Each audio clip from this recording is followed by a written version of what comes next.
SPIC media நேயர்களுக்கு வணக்கம். நம்ம அஹ், தொடர்ச்சியா நீங்க ஸ்பிக் மீடியாவுடைய சேனல்ல சர்வேஸ் பார்த்துட்டு வரீங்க. தமிழ்நாடு சர்வே முடிஞ்சது. அதுக்கடுத்து கேரளாவுடைய நிலை என்ன அப்படிங்கிறத நம்ம பார்த்துருக்கோம். அடுத்ததா பீகாரும் வரப்போகுது. அதை தாண்டி மறுபடியும் இன்னொரு செட் ஆஃப் சர்வே இந்த மாத இறுதியில தமிழ்நாட்டுக்கான சர்வே பணிகள் தொடங்குறதுக்கு ஏற்பாடு நடந்துட்டு இருக்கு. ஸோ இதெல்லாம் ஒரு பக்கம் இருக்க, இன்னொரு பக்கம் தமிழ்நாட்டுல பல்வேறு அரசியல் மாற்றங்கள் வந்துட்டு இருக்கிறத பார்க்க முடியுது. குறிப்பா ஜிஎஸ்டி ரெஃபார்ம்ஸ் இன்னைக்கு லாஸ்ட் நைட் அனௌன்ஸ் பண்ணாங்க. அதை தாண்டி இப்போ ஒரு அனௌன்ஸ்மெண்ட் வந்திருக்கு. பெரும்பாலும் என்ன சொல்லுவாங்க அப்படின்னா, சிஏ என்ஆர்சி அமலானதுக்கு அதிமுக தான் காரணம், பாஜகவோட அதிமுக பயணிச்சதுதான் அதுக்கான காரணம், இலங்கை தமிழர்களுக்கு பெரும்பாலான வாய்ப்புகளே இல்லாம பண்ணிட்டாங்க அப்படிங்கிற ஒரு கருத்து தொடர்ச்சியா திமுக தரப்புல இருந்து முன்வைக்கப்பட்டு வந்தது. ஆனா இப்போ 2015ஆம் ஆண்டு ஜனவரி 9க்கு முன்பு இலங்கை தமிழர்கள் அகதிகளா இங்கே இந்தியாவில பதிவு பண்ணிருக்காங்க அப்படின்னா, அவங்க எல்லாம் இந்தியாவிலே சட்டப்பூர்வமா தங்குறதுக்கான அனுமதியை மத்திய அரசு இப்ப கொடுத்திருக்கிறத பார்க்க முடியுது. சோ அது ஒரு மாற்றத்தை ஏற்படுத்தும் தேர்தல்ல, அதுவும் ஒரு தாக்கத்தை ஏற்படுத்தக்கூடிய வாய்ப்பு இருக்கு அப்படின்னு தான் நான் பாக்குறேன். சோ அடுத்தடுத்து என்ன மாதிரி மாற்றங்கள், இன்னும் சொல்ல போனா என்டிஏல இருந்து டிடிவி தினகரன் அவர்கள் வெளியேறியிருக்காரு, ஓபிஎஸ் வெளியேறியிருக்காங்க. அதே மாதிரி பாமக இரு பிரிவுகளா இருக்கிறத பார்க்கும். தேமுதிக ஜனவரி மாதம் தான் நாங்கள் எங்களுடைய தேர்தல் நிலைப்பாட்டை அறிவிப்போம் அப்படின்னு சொல்றாங்க. ஆரம்பத்துல எடப்பாடி பழனிசாமி முதுகில் குத்தி விட்டாருன்னு பிரேமலதா அவர்கள் சொன்னதா சொல்லப்பட்டது. ஆனா இன்னைக்கு எதுவுமே நான் சொல்லவே இல்லை, நீங்களா ஏன் இட்டுக்கட்டிய கதைகளா பரப்புறீங்க அப்படின்னு சொல்லி மீடியாவை பார்த்து பிரேமலதா அவர்கள் கேட்கிறாங்க. சோ இது மாதிரி திமுக கூட்டணியும் வலுவடைந்து இருக்கிறத பார்க்க முடியும். திமுக கூட்டணியில ஏற்கனவே இருந்த அத்தனை கட்சிகளும் அப்படியே தான் இருக்காங்க, யார் வெளியில வர மாதிரி தெரியல. ஒரு பலமான கூட்டணி அமைப்போம் அப்படின்னு சொல்லி எடப்பாடி பழனிசாமி அவர்களும் தொடர்ச்சியா சொல்லிட்டு வராரு. சோ இது எல்லாத்தையும் தான் நம்ம பேசலாம் அப்படின்னு சொல்லி இந்த ஒரு காணொலியை கொண்டு வரோம். சோ இன்னைக்கு நம்ம கூட அதை பத்தி எல்லாம் பேசுறதுக்காக பிரியோகமான நம்ம இணைஞ்சிருக்காங்க. வணக்கம். வணக்கம் ஹரிஷ். நீ ஒரு விஷயம் சொன்ன, பிரேமலதா அவர்கள் பேசியதுன்னுட்டுன்னு, ஏன் இந்த அப்ஜெக்ஷன் இன்னைக்கு சொல்றாங்க? அன்னைக்கே சொல்லிருக்கலாம்ல, நியூஸ் எல்லாம் வந்த அன்னைக்கே சொல்லிருக்கலாம்ல, எதுக்கு இட்டு கட்டி பேசுறீங்க அப்படின்ற மாதிரி கேட்டிருக்கலாம். பட் எனக்கு அதோட உண்மைத்தன்மை பிரேமலதா அவர்கள்ட்ட கேட்ட கேள்வி என்னன்னா, அன்னைக்கு மீடியால கேட்ட கேள்விகள் என்னன்னா, தேமுதிக யாரோட பயணிக்க போறாங்க, எப்படி பயணிக்க போறாங்க அப்படிங்கறது மட்டும்தான் கேட்டாங்க தவிர, நீங்க எடப்பாடி பழனிசாமி அவர்கள் முதுகுல குத்திட்டாங்கன்னு நீங்க சொல்லிருக்கீங்களா, அதை பத்தி விளக்கம் சொல்ல முடியுமா? பிரேமலதா அவர்கள்ட்ட மீடியாலேயே யாரும் கேட்கல. ஓபிஎஸ் அவர்கள் மீடியால சொல்றாரு, அந்நியார் அதாவது கேப்டன் விஜயகாந்த் அவர்களை விட 4 வயது மூத்தவர் ஓபிஎஸ். அவர் பிரேமலதா அவர்களை அந்நியார்னும் கேப்டன் அவர்களை அண்ணன் அண்ணன் அப்படின்னும் சொல்லிட்டு வராரு. அவர் சொல்றது அந்நியார் அவர்கள் சொன்னது சரியா தான் இருக்கு. அவங்க முதுகுல அவங்கள யார் முதுகுல குத்திருக்காங்க உங்களுக்கும் தெரியும், எனக்கும் தெரியும், எல்லாருக்கும் தெரியும் அப்படின்னு சொல்லி ஓபிஎஸ் அவர்கள் சொன்னதுக்கு அப்புறமா தான் இது ஒரு பெரிய இஷ்யூ ஆகுது. அதுக்கப்புறமா தான் இன்னைக்கு மீடியால அவங்க வெளிப்படையா பேசுறாங்க, இல்ல நான் அப்படி சொன்னதே கிடையாது, எங்களுடைய கட்சி மீட்டிங்லேயே நான் அப்படி பேசல, நீங்களா எப்படி மீடியால நான் சொன்னேன் நீங்களா இது கிட்டு கட்டின கதையா சொல்றீங்க அப்படின்னு சொல்லி அவங்க கேட்கறாங்க. சோ இது என்டிஏ அலைன்ஸ்குள்ள ஒரு குழப்பத்தை ஏற்படுத்தக்கூடிய ஒரு விஷயமா தான் இதெல்லாம் இருக்கு அப்படின்னு தான் பார்க்கணும். இல்ல, எனக்கு அது ஓகே. ஆனா பிரேமலதா மேடம் பத்தி பேசணும்னாக்கா கொஞ்சம் நேரம் எடுத்துட்டு தான் ஒரு விஷயத்த பேசுறாங்களோன்ற ஒரு இது இருக்கு, சர்க்கிள் இருக்கு எனக்கு. என்னன்னா இப்ப இந்த ஒரு விஷயம், ஏன்னா அன்னைக்கே எல்லா பேப்பர்லயும் வந்தது இல்ல, எல்லா மீடியாலயும் வந்தது இல்ல, இந்த மாதிரி சொல்லியிருக்காங்க அப்படின்னு சொல்லிட்டு. இல்ல அது ஒரு ஆட்சேபம் தெரிவிச்சிருக்கலாம், ஏன்னா அந்த மாதிரி ஒரு வார்த்தையே சொல்லல, என் வாயில இருந்து அந்த வார்த்தையே வரலன்னு சொல்லியிருக்கலாம். இன்னைக்கு இவ்வளவு நாள் கடந்து இன்னைக்கு சொல்ல வேண்டிய அவசியம் என்னன்றது எனக்கு தெரியல. இன்னொரு விஷயம் அதே மாதிரிதான் விஜய் அவர்கள் விஜயகாந்த் அவர்கள் அண்ணன் அப்படின்னு எல்லாம் சொல்றப்ப, ஆமா அண்ணன் அப்படின்ற மாதிரி பேம் பண்ணாங்க. பட் சீமான் அவர்கள் கேள்வி கேட்கும் போது அந்த அண்ணனை போயிட்டு உடம்பு சரியில்லாதப்ப ஏன் போய் பார்க்கலன்னு சீமான் அவர்கள் கேட்கிறப்பதான் ஆமா ஏன் பார்க்கலன்னு சொல்றாங்க. சோ மேடம் கொஞ்சம் ஸ்ட்ராங்கா இருந்தா மட்டும்தான் இப்ப அவங்க சொல்ற விஷயங்கள் எடுபடும்ன்றத நான் தெரிவிச்சுக்கிறேன் நானு. ஏன்னா மாத்தி மாத்தி பேசக்கூடாதுன்றது ஒரு சின்ன ஒரு கருத்து. ஏன்னா ஒரு நல்ல பேக்ரவுண்ட் இருக்கு, விஜயகாந்த் சார் விட்டுட்டு போன மக்கள் உங்கள்கிட்ட இருக்காங்க, அவங்கள ஏமாத்த வேண்டாம், அவங்களோட நம்பிக்கையை வலுப்படுத்தணும்ன்றத ஒரு கோரிக்கையை வச்சுக்கிறேன். அடுத்தது we are talking about TTV Dinakaran. TTV Dinakaran என்றவரை எல்லாரும் ஏத்துக்கினதை ஜெயலலிதா அம்மையார் இறந்ததுக்கு அப்புறம் அவர் சசிகலா அம்மையார் அவங்கள கூட்டிட்டு இவங்கதான் அப்படின்றப்போ அம்மா அந்த ஜெயலலிதா அம்மையார் ஒதுக்கிட்டாங்க அப்படின்றதையும் மறந்து அந்த நேரத்துல எல்லாருமே என்ன செய்யணும்னு தெரியாம ஒரு பெரிய இடி அது ஆக்சுவலி. அதிமுக மக்களுக்கு ஆகட்டும், இல்ல தமிழ்நாட்டுக்கே கூட ஆகட்டும், அந்த காலத்துல அது 2016 வந்துட்டு அவ்வளோ பெரிய இடி அந்த ஆதரவாளர்களுக்கும் ஆகட்டும், கட்சிக்காரர்களுக்கு ஆகட்டும். என்ன சொல்றது, தன் உயிரே போன மாதிரி, தன்னோட உறுப்புகள் ஏதோ இழந்த மாதிரி தான் எல்லாருமே ஃபீல் பண்ணாங்க. அந்த மாதிரி நேரத்துல வந்துட்டு ஏதோ ஒரு கை வந்துட்டு நம்ம தோல் மேல வச்சு தட்டி கொடுக்குதுன்றப்ப அதை ஏத்துக்கிற மனநிலையில தான் எல்லாருமே இருந்தாங்க. இதுல ஒரு சில அமைச்சர்கள் வந்துட்டு கொஞ்சம் உஷார் ஆயிட்டாங்கன்னு வச்சுக்கோ, அது வேற சாப்டர் அது.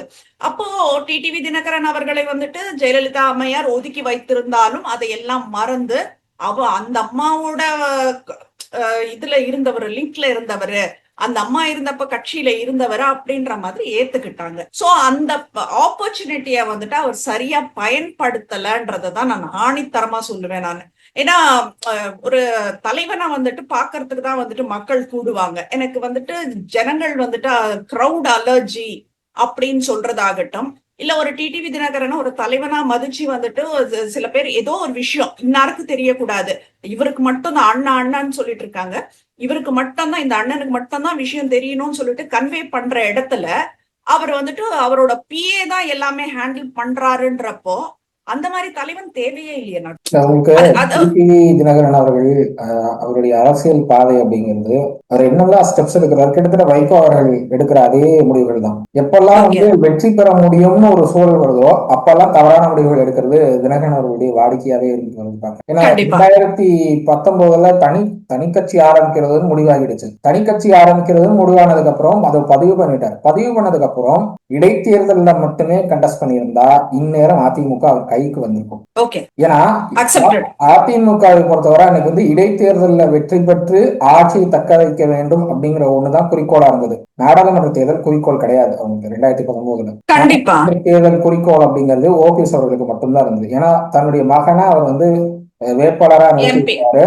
அவர் வந்து தன்னுடைய மகனுக்கு மத்திய அமைச்சர் பதவி கிடைக்கும் அப்படிங்கிற ஒரு ஆசையில தான் இதை செஞ்சாரு. பட் அது அன்பார்ச்சுனேட்டா நடக்கல. நான் வாழ்த்துலாம் தெரிவிச்சேன் அவருக்கு, ரவீந்திரநாத்துக்கு வாழ்த்தெல்லாம் தெரிவிச்சேன். பட் அன்பார்ச்சுனேட்டா அப்படி ஒரு சுச்சுவேஷன் அமையல அவங்களுக்கு. என்ன ரீசன் அப்படின்னா அதிமுகவில் அன்னைக்கு 2 தரப்புல இருந்தும் எதிர்ப்புகள் கிளம்பிச்சு. அதாவது ரவீந்திரநாத் அவர்களுக்கு மத்திய அமைச்சர் பதவி கொடுக்குறீங்கன்னா தம்பிதுரைக்கும் கொடுங்க, தம்பிதுரை சீனியர், 2வது மத்திய சட்டத்துறை அமைச்சராகவும் இருந்திருக்காரு. அவரை வந்து விட்டுட்டு புதுசா வந்து ரவீந்திரநாத்துக்கு மட்டும் ஏன் முக்கியத்துவம் கொடுக்கணும் அப்படிங்கிற ஒரு கேள்வி பாஜக வந்து எழுப்பப்பட்டது அன்னைக்கு. அதனாலதான் பாஜக என்ன பண்ணாங்க அப்படின்னா, முதல்ல உங்களுக்குள்ள இருக்கிற பிரச்சனை எல்லாம் சால்வ் பண்ணிக்கோங்க, அதுக்கப்புறம் நீங்க மத்திய அமைச்சர் பதவி கேளுங்கன்னு சொன்னாங்க. பட் அதுக்கு சால்வ் பண்றதுக்கு எந்த விதமான முயற்சியும் ஓபிஎஸ் எடுக்கிறதுக்கு முன் வரல. எடப்பாடி தரப்புல எஸ்பி வேலுமணி அவர்களாகட்டும், ஜெயக்குமார் அவர்களாகட்டும், இன்னும் 2-3 அன்னைக்கு இருந்த அமைச்சர்கள் வந்து ஓபிஎஸ் அவர்களை கூப்பிட்டு பேசியிருக்காங்க. பேசினதுக்கு என்னுடைய மகனுக்கு முக்கியத்துவம் தேவைன்னு தான் நான் பாக்குறேனே தவிர இதெல்லாம் நான் கண்டுக்கிறது, இது உங்களுடைய டெசிஷன், நீங்க முடிவு பண்ணிக்கோங்கன்னு போயிருக்காங்க. சோ அதனாலதான் ஓபிஎஸ் வந்து பெரிய அளவுல கட்சி நிகழ்ச்சிகள்ல பெரிய அளவு ஈடுபாடு காட்டாம இருந்தாரு. டெசிஷன் எடுக்கிறதுலயும் அது ஒரு பெரிய ஒரு டிராபேக் இருந்தது அவங்களுக்கு. அதனாலதான் இல்லாம தனியா ஒரு பொதுச் செயலாளரை கொண்டு வரணும் அப்படிங்கிற ஒரு டெசிஷனுக்கு அதிமுக வந்தாங்க. அது ஒரு பக்கம். தினகரன் வந்து பை எலெக்ஷன்ல மட்டுமே கான்சன்ட்ரேட் பண்ணியிருந்தார் அப்படின்னா அந்த பை எலெக்ஷன்ல ஒரு 4 சீட் ஜெயிச்சிருந்தாலும் அதிமுகவுக்கு அவருடைய 6 கட்டாயமா தேவைப்பட்டிருக்கும். ஏன்னா வந்து கிட்டத்தட்ட 122 எம்எல்ஏக்கள் தான் பை எலெக்ஷன்லயும் சேர்த்து, பை எலெக்ஷன் ரிசல்ட் சேர்த்து 122 எம்எல்ஏக்கள் தான் ஏடிஎம்கே சப்போர்ட்டிங்ல இருந்தாங்க. ஒருவேளை அது 117 116 ஆகி ஒரு 4 எம்எல்ஏக்கள் 5 எம்எல்ஏக்கள் தேவை, கூடுதலா தேவை அப்படிங்கிற சுச்சுவேஷன்ல அந்த ஒரு சூழல் ஏற்பட்டிருந்தா தினகரன் தன்னுடைய ஆர்வத்தை, தன்னுடைய எம்எல்ஏக்களுடைய ஆர்வத்தை தெரிவிச்சு தன்னுடைய கோரிக்கையை முன் வச்சிருந்தா இன்னைக்கு தினகரன் கட்சியில இருந்து கண்டிப்பா தன்னை நம்பி கொடுத்துட்டு போனாங்க. துணை பொதுச் செயலாளர் பொறுப்ப இவரை நம்பி கொடுத்துட்டு போனாங்க. இவரு பெங்களூர் சிறையில போய் நான் சசிகலா அவர்களை பார்த்துட்டேன், பேசினேன், அவங்க ஆசீர்வாதத்தோட தான் தனி கட்சி ஆரம்பிச்சிருக்கேன் அப்படின்லாம் சொன்னார். ஆனா இன்னைக்கு வரைக்கும் சசிகலா அவர்கள் அமமுகவை அங்கீகரிக்கவும் இல்லை, ஆதரிக்கவும் இல்லை. அவங்க ஏடிஎம்கே தான் படிச்சுட்டு இருக்காங்க. சசிகலா பேசணும் நம்ம இதுல, அது ஒரு தனி சாப்டரா நம்ம பேசுவோம். தனி சாப்டரா அதை பத்தி பேசுவோம். ஏன்னா எல்லாரும் 3 பேரும், சசிகலா அவர்களாகட்டும், ஓபிஎஸ் அவர்களாகட்டும், தினகரன் அவர்களாகட்டும், 3 பேருக்கும் ஒரு ஈகோ இருக்கத்தான் செய்யுது. சசிகலா அவர்களுக்கு என்ன பிரச்சனைனா எனக்கு கீழே இருந்தவங்க எல்லாம் எனக்கு மேல வந்துட்டாங்க, அவங்களுக்கு கீழே நான் வேலை பார்க்கணுமா, அவங்களுக்கு கீழே நான் செயல்படணுமா அப்படிங்கிற ஒரு ஈகோ இருக்கு. தினகரன் அவர்களுக்கும் அதே ஈகோ இருக்கத்தான் செய்யுது. ரெண்டாவது, தினகரன் அவர்கள் வந்து என்ன நினைக்கிறார் அப்படின்னா, எனக்கு நான் பார்த்து வளர்ந்தவங்க எல்லாம் அவங்களுக்கு கீழே நான் வளரணும்னு நினைக்கிறாங்களே, இது என்னுடைய அரசியல் வாழ்க்கைக்கு சரிவா பார்க்க மாட்டாங்களா மக்கள் அப்படிங்கிற ஒரு தாட் ப்ராசஸ்ல அவர் போறாரு. ஓபிஎஸ் 3 முறை நான் முதலமைச்சர் வந்திருக்கேன், எனக்கு முக்கியத்துவம் கொடுக்கணும், ஆனா என்னை விட இபிஎஸ் முக்கியத்துவம் கொடுக்குறாங்க, அப்படி இருக்கிறப்போ நான் ஏன் இந்த கட்சியில இருக்கணும் அப்படிங்கிற ஒரு நிலைப்பாட்டுக்கு வராது. இந்த 3 பேருக்குமே இருக்க இந்த ஈகோ கிளாஷ் தான் அத்தனை பிரிவுகளுக்கும் காரணம் நினைக்குது. ஒண்ணும் இல்ல, சசிகலா இப்ப சொல்றாங்க எல்லாரும் இணைந்து பயணிப்போம், எல்லாரும் இணைந்து ஒரு ப்ராப்ளம் இல்ல. எடப்பாடி பழனிசாமி அவர்கள் தலைமை ஏத்துக்கிறேன்னு சொல்லுங்க, ஓகே. அதிமுக மேல நீங்க போட்டிருக்கிற வழக்குகளை நான் வித்ட்ரா பண்றேன்னு சொல்லுங்க, அக்செப்ட் பண்ணிக்குவாங்க. அதிமுக ஆட்சிக்கு வரணும், அதுக்காக நான் பிரச்சாரம் பண்றதுக்கும் தயாரா இருக்கேன், எந்த தியாகத்தையும் செய்யறதுக்கு தயாரா இருக்கேன் அப்படின்றீங்கல்ல. அதிமுகவுக்காக நான் பிரச்சாரம் பண்றதுக்கும் தயாரா இருக்கேன், என்னுடைய பொதுச் செயலாளர் அப்படிங்கிற கிளைமை விட்டு கொடுக்கறதுக்கும் தயாரா இருக்கேன்னு நீங்க ஒரு வார்த்தை சொன்னீங்கன்னா உங்களை தூக்கி கொண்டாடுற முதல் நபர்கள் அதிமுகவினரா தான் இருப்பாங்க. ஓகே, கண்டிப்பா. இப்போ நீ சொன்ன அந்த ஈகோ கிளாஷஸ் எல்லாம் வந்துட்டு இதனால இவங்களோட ஈகோ கிளாஷஸால பாதிக்கப்பட்டிருந்தாங்க, எங்க போறதுன்னு தெரியாம இருந்தது.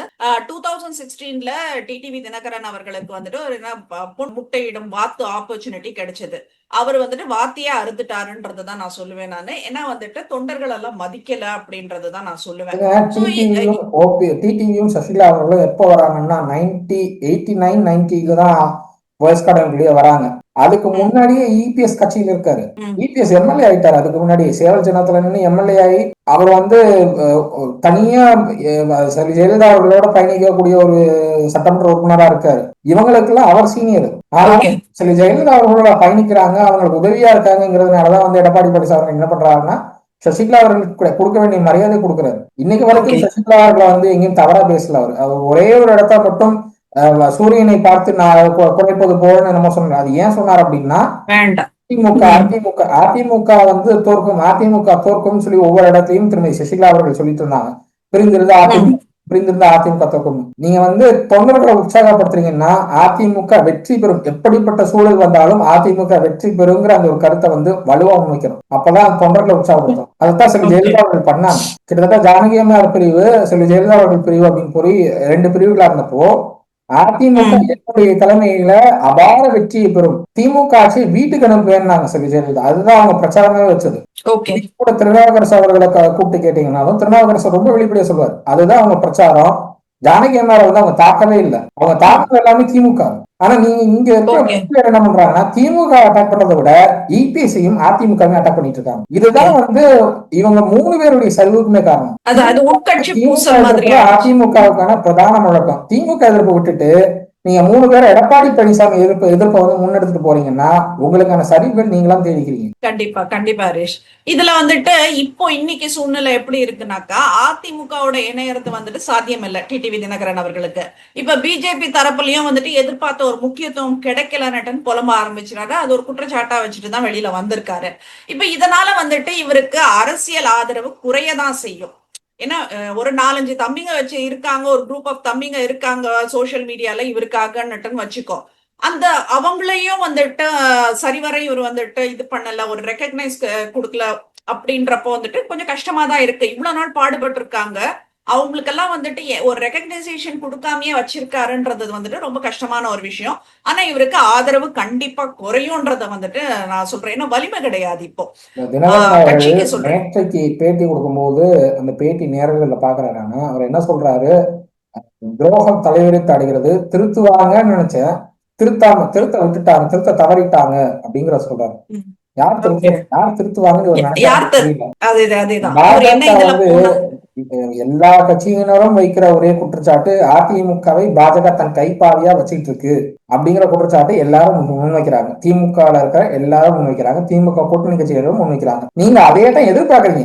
பாஜக அதிமுக உட்கட்சி விவகாரங்களை தலையிட்டு எடப்பாடி பழனிசாமி அவர்களை ஓரம் கட்டணுங்கிறத நீங்க எதிர்பார்க்கறீங்க. அதை எதிர்பார்த்து நீங்க அதை நடக்கலங்கிறதுனாலதான் வெளியே போறீங்க. இப்போ கேண்டிடேட்டா எடப்பாடி பழனிசாமி அவர்கள் தான் இருப்பாரு. எடப்பாடி பழனிசாமி அவர்கள் தலைமையிலான அதிமுக தான் கூட்டணிக்கு தலைமை தாங்க அப்படின்னு சொல்லி கூட்டணி உறுதி செஞ்சப்பவே வந்து அமித்ஷா அவர்கள் தெளிவா சொல்லிட்டாங்க. அதுக்கப்புறம் நயனாதரன் அவர்கள் பலமுறை இதை வந்து வெளிப்படையா சொல்லிட்டாரு. கூடுதலா ஓகே நயனாதரன் என்ன சொன்னார் அப்படின்னா, அதிமுகவுடைய தலைமையில தான் நாங்க வந்து தேர்தலை சந்திக்க போறோம். அதிமுக அந்த கூட்டணிக்கான தலைமை வந்து எடப்பாடி பழனிசாமி அவர்கள் கூட்டணி ஆட்சியா இல்லையா அப்படிங்கிறதையும், கூட்டணி ஆட்சியில எங்களுக்கு பங்கு இருக்குமா இல்லையா அப்படிங்கிறதையும் எடப்பாடி பழனிசாமி அவர்கள் தான் முடிவு பண்ணுவாரு. ஏன்னா அவர் தான் கூட்டணியுடைய தலைமை, அவர் தான் முடிவு பண்ணணும். அந்த இடத்துல நாங்க இல்ல, எங்களால அதை பத்தி கருத்து சொல்ல முடியாது அப்படின்னு முடிச்சிட்டாரு. ஓகே அமித்ஷாவும் சொல்லியாச்சு, நயனார் அவர்களும் சொல்லியாச்சு. ஓகே கிட்டத்தட்ட இவங்க சொல்ற பிஜேபி தலைமையிலான என்டிஏல நாங்க இருக்கோம் தினகரன் இத்தனை நாள் சொல்லிட்டு இருந்தாரு. அவங்க பிஜேபி தரப்புல இருந்து இந்த கருத்துக்களை முன் வச்சிட்டாங்க. அப்படி இருந்தும் கூட்டணி ஆட்சி, ஆட்சியில் அதிகாரத்துல பங்கு, அமைச்சரவையில பங்கு, முதலமைச்சர் வேட்பாளர் அமித்ஷாவே அறிவிப்பாருன்னு சொன்னதெல்லாம் இதெல்லாம் தேவையில்லாத அன்வான்ட் ஸ்டேட்மெண்ட்ஸ் டிடிவி தினகரன். கண்டிப்பா கண்டிப்பா எடப்பாடி கண்டிப்பா அது ஏதோ ஒரு பழனிசாமி குழப்பம். எடப்பாடி பழனிசாமி அவர்கள்ட்ட ஒரு தொலைக்காட்சியில கேக்குறாங்க, ஹரிஹரன் தான் கேட்டாரு, தினகரன் ஓபிஎஸ் சேர்ப்பீங்களா அப்படின்னா, ஓபிஎஸ் பத்தி காலம் கடந்து விட்டதுங்கிறாரு. தினகரன் சேர்ப்பீங்கன்னா காலம் பதில் சொல்லணும்ன்றார். அவர் அங்க தினகரன் அந்த ஃபேக்டர் வந்து நிராகரிக்கல, காலம் பதில் சொல்ல முடியாது. ஏன்னா இன்னும் டைம் இருக்கு உங்களுக்கு. டிசம்பர் ஜனவரியில தான் வந்து எலெக்ஷனுக்கான அந்த அனௌன்ஸ்மெண்ட் வரும். அந்த டைம்ல நம்ம அலைன்ஸ் பத்தி பாத்துக்கலாம் அப்படிங்கிற ஒரு தாட் ப்ராசஸ்ல பேசிக்கலாம். அதுக்காக இப்பவே அலைன்ஸ் கிரியேட் பண்ணி போகணும், இப்பவே வந்து ஒரு பெரிய அலைன்ஸ் ஃபார்ம் பண்ணி போகணும் அப்படிங்கிற அவசியமே இல்லை. வைகோ அவர்கள் ஒரு தேர்தலில் என்ன பண்ணார் அப்படின்னா, தேர்தல் நடக்கிறதுக்கு ஒரு வாரத்துக்கு முன்னாடி கூட்டணி மாறினார். தமிழ்நாட்டுடைய தேர்தல்கள் வந்து ரொம்ப வித்தியாசமான களம். இங்க வந்து தேர்தலுக்கு ஒரு நாள் முன்னாடி கூட வந்து கட்சிகள் கூட்டணி மாறுறது பார்த்திருக்கோம், அமைப்புகள் கூட்டணி மாறுவாங்க. சில நேரம் south Indian forward bloc, all India forward bloc, AFB, DMK கூட்டணி வந்து அதிமுக கூட்டணிக்கு வந்ததான் பார்த்திருக்கேன் நான் தேர்தலுக்கு 2 நாளைக்கு முன்னாடி. சோ இதெல்லாம் வந்து எப்ப வேணாலும் எப்படி வேணாலும் நடக்கலாம் கூட்டணிங்கிறது. அதுக்காக வந்து அமமுக போனது வந்து சரின்னு நான் சொல்லல. அமமுக கூட்டணின்றது போனது ஒரு அதிமுக கூட்டணிக்கு ஒரு இழப்பு, அது தப்புன்னு சொல்லல. ஆனா நீங்க வந்து எல்லாமே சிஎம் கேண்டிடேட் இவர் தான், அதிமுக தான், அதிமுக தலைமையில தான் கூட்டணின்னு சொன்னதுக்கு அப்புறம் சிஎம் கேண்டிடேட் மாத்தினாதான் நான் இருப்பேன் அப்படின்னு சொன்னா, அப்படிப்பட்ட கூட்டணியில நீங்க தேவையில்லைங்கிறது தான் பாஜகவுடைய கருத்தாவும் இருக்கு, அதிமுக கருத்தாவும் இருக்கு. கண்டிப்பா இப்போ என்டிஏல இருந்ததுனால ஒரு குறைஞ்சபட்சம் பாஜக ஆதரவு இல்ல பிளஸ் இந்த கூட்டணி வாக்குகள் கிடைச்சது அவருக்கு. இப்ப அதுல இருந்து விலகிறனாக்கா ஒரு தனிமைப்படுத்தப்படலாம், அவ்வளவுதான். இதுக்கு மேல வந்துட்டு சட்ட ரீதியாக விசாரணைகள் அழுத்தம் எல்லாம் இருக்கதான் செய்யும். இடி, ஐடி, சிபிஐ இந்த மாதிரியான ஒரு பாதுகாப்பெல்லாம் அவருக்கு இவ்வளவு நாள் இருந்தது. ரெய்ட் நடந்தப்போ பார்த்திருக்கோம். இதே தினகரன் அவர்கள் பாஜக வந்து 0% உள்ள கட்சி அப்படின்னா நோட்டாவோட போட்டி போடுற கட்சின்னாரு. பாஜகவோட கூட்டணி வைப்பது தற்கொலைக்கு சமம் அப்படின்னாரு. அதே பாஜகவோட திடீர்னு கூட்டணி வச்சாரு. அது அண்ணாமலையோட ஸ்ட்ராட்டஜி. அண்ணாமலை வந்து தினகரன் அவர்களுக்கு பிறந்தநாள் வாழ்த்து சொல்றதுக்காக அவர் வீட்டுக்கே போயெல்லாம் பேசினாரு. அது அண்ணாமலையோட ஸ்ட்ராட்டஜி. பட் அண்ணாமலை அந்த ஸ்ட்ராட்டஜி ஏன் பண்ணார் அப்படின்னா, பாஜகவை நோக்கி அந்த முக்குளத்து சமூகத்துடைய வாக்குகள் வந்துட்டு இருந்தது. அந்த வாக்குகளை முழுமையா பாஜக பக்கம் திருப்பணுங்கிறதுக்காக டிடிவியும் ஓபிஎஸ் அந்த கூட்டணிக்கு கொண்டு வந்தாரு. அது ஒரு பெரிய ஓட் பேங்கா என்டிஏ நோக்கி வந்துடும் அப்படிங்கிற ஒரு ஐடியால அண்ணாமலை இதை பண்ணார். இப்ப பாஜக அந்த வாக்கு வங்கி இதுக்கு மேல டிடிவி ஓபிஎஸ் தேவையில்லை அப்படிங்கிற எண்ணத்துக்கு பாஜக வந்துட்டதான் நான் பாக்கிறேன். கண்டிப்பா கண்டிப்பா ஒன்னும் அந்த அளவுக்கு 2 பேருக்கும் வாக்கு வாங்கி இல்ல அப்படின்றதான் நான் சொல்ல விரும்புறேன். சோ இதுல இழப்பு வந்துட்டு தினகரன் அவர்களுக்கு தானே தவிர என்டிஏ கூட்டணிக்கு இல்லன்றத சொல்லணும். ஏன்னா ஓபிஎஸ் அவர்கள் ஒரு பக்கம், சசிகலா அம்மையார் ஒரு பக்கம் தனித்தனியா ஒரு பாதையில இருப்பதால இந்த வாக்காளர்கள் குழப்பங்கள் வந்துட்டு நீடிச்சுட்டே தான் இருக்குது. இதனால வந்துட்டு கட்சி தான் வந்துட்டு பலவீனப்பட வாய்ப்பு இருக்கே தவிர என்ன சொல்றது, இவரு டிடிவி தினகரன் போயிட்டாரு அப்படின்றதுக்கெல்லாம் வந்துட்டு அங்க ஒண்ணும் கிடையாது. இப்ப நம்ம 2021 தேர்தல் நிலைமைய கொஞ்சம் பேசிடலாம் ஹரிஷ். இந்த கோவில்பட்டி தொகுதியில டிடிவி தினகரன் வந்துட்டு போட்டியிட்ட இடத்துல வந்துட்டு 56,153, அதாவது 31% ஓட்டுகள் வாங்கினாரு.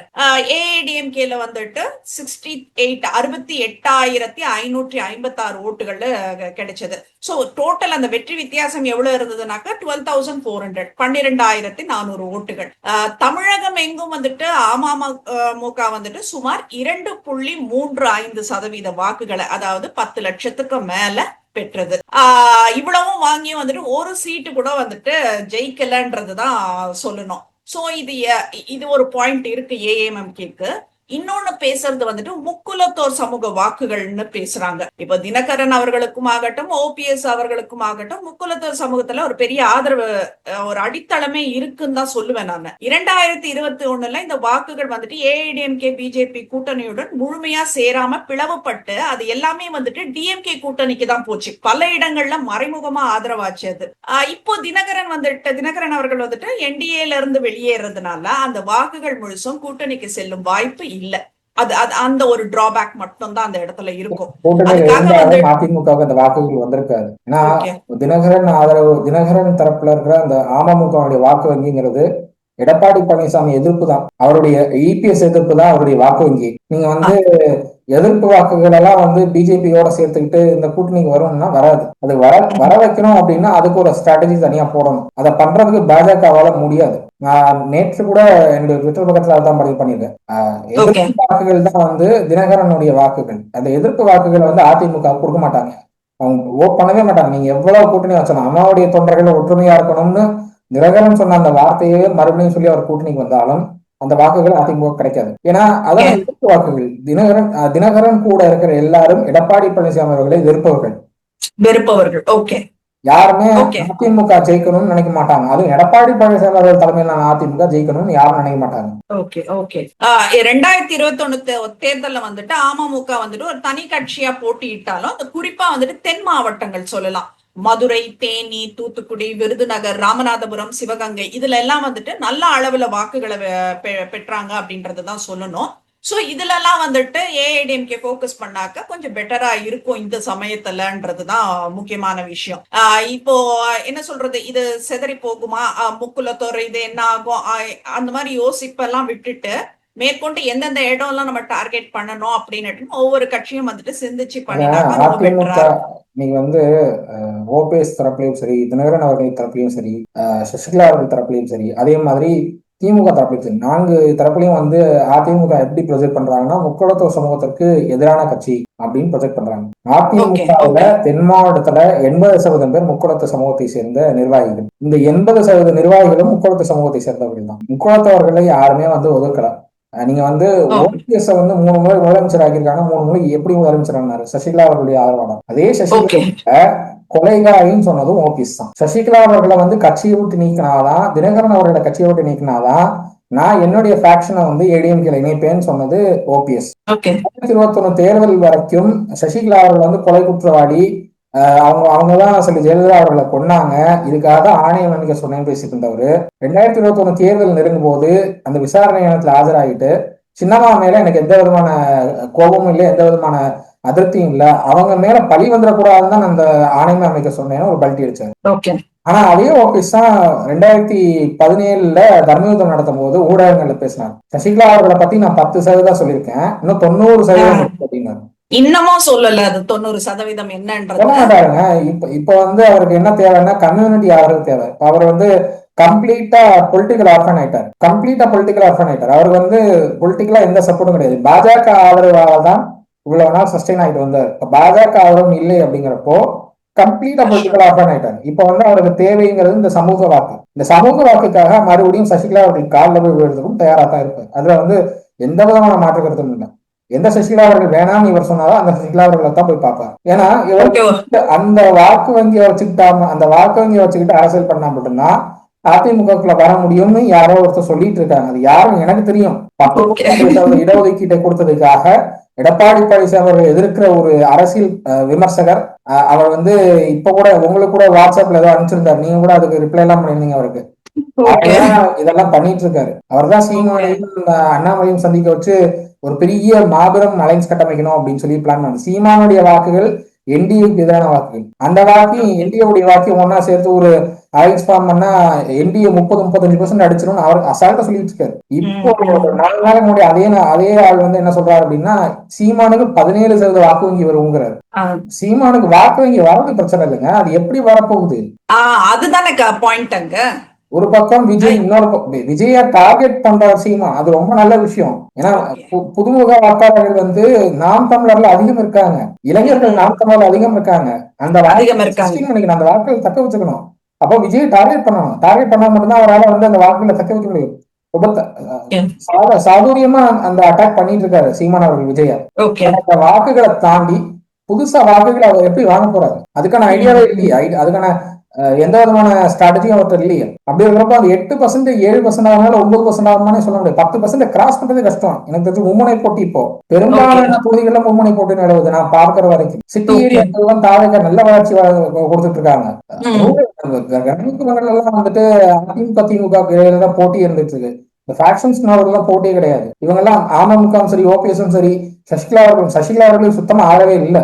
எந்த மாவட்டத்திலையும் 100 வாக்குகள் கூட வரல சசிகலா அவர்களுக்கு. ஓபிஎஸ் அவர்களுக்கு தேனி திண்டுக்கல் ராமநாதபுரத்தை தாண்டி பெருசா செல்வாக்கே கிடையாது வேற எங்கேயும். தினகரன் அவர்களுக்கு தேனி ராமநாதபுரம் சிவகங்கை 3 தாண்டி வேற எங்கேயும் செல்வாக்கே கிடையாது. இப்படி குறிப்பிட்ட ஒரு சில மாவட்டங்கள்ல மட்டும் இவங்க 2 பேரும் வாக்கு ஆதரவு வச்சுக்கிட்டு எங்களுக்கு வந்து நாங்க சொல்றவங்க தான் சிஎம் கேண்டிடேட்டா வரணும், நாங்க சொல்றவங்க தான் வந்து அதிமுக தலைமையா இருக்கணும், அதுக்கு பாஜக ஹெல்ப் பண்ணணும் அப்படின்னா இன்னொரு கட்சியை பாஜக வந்து எப்படி ஹெல்ப் பண்ணும்? இன்னொரு கட்சியில இருக்கிற தலைமையை மாற்றுறதுக்கு பாஜக எப்படி ஹெல்ப் பண்ணும்? கண்டிப்பா. இதுல சுருக்கமா நம்ம சொல்லணும், டிடிவி தினகரனோட அந்த இது சுருக்கமா சொல்லணும்னா, அவர் வெளியேறதுல என்டிஏ கூட்டணியில இருந்து அவர் வெளியேறதுல வந்துட்டு முக்குலத்தோர் ஓட்டுல சரிவு உண்டாக்குமே தவிர முழுமையான ஒரு இழப்பெல்லாம் சொல்ல முடியாது. முன்ன மாதிரி கிடையாது. முக்குலத்தோர்ல வந்து முன்ன மாதிரி கிடையாது. கம்யூனிட்டி பெஸ்டா ஓட் போட்டவங்க இப்ப கம்யூனிட்டி பெஸ்டா ஓட் போட மாட்டாங்க. இன்னைக்கு இருக்கிற இளைஞர்களுக்கு வந்து தமிழ்நாட்டினுடைய வளர்ச்சி தேவைப்படுது, வேலை வாய்ப்பு தேவைப்படுது. சென்ட்ரல் கவர்மெண்ட் என்ன பண்ணிருக்காங்கன்னு பாக்குறாங்க, ஸ்டேட் கவர்மெண்ட் என்ன பண்ணிருக்காங்கன்னு பாக்குறாங்க. இப்ப ஒண்ணும் இல்ல, எடப்பாடி பழனிசாமி அவர்கள் மதுரையில பிரச்சாரத்துக்கு போயிருக்காரு. இந்த மதுரை மாவட்டத்துல இளைஞர்கள் 3 விதத்துல பதில் கொடுக்குறாங்க. அது ஏடிஎம்கேக்கு ஃபேவராவும் பதில் வருது, டிஎம்கேக்கு ஃபேவராவும் பதில் வருது, தாவேக்கா வந்தா வந்து ஒரு மாற்றம் வரும் அப்படின்னு பதில் வருது. சோ உங்களுக்கு இளைஞர்கள் கிட்டேயே வந்து 3 விதமான கருத்துக்கள் நிலவுது. அப்படிங்கிறப்போ உங்களால வந்து கம்யூனிட்டி பேஸ்டா ஓட்டுலாம் பிரிக்க முடியும். கம்யூனிட்டி பேஸ்டா பிரிக்க முடியும் அப்படின்னா 30 இருந்து 50 வயசுக்குள்ள இருக்கிற வாக்காளர்கள்ட்ட மட்டும்தான் அந்த கம்யூனிட்டி பெஸ்டா கருத்துக்கள் வருது.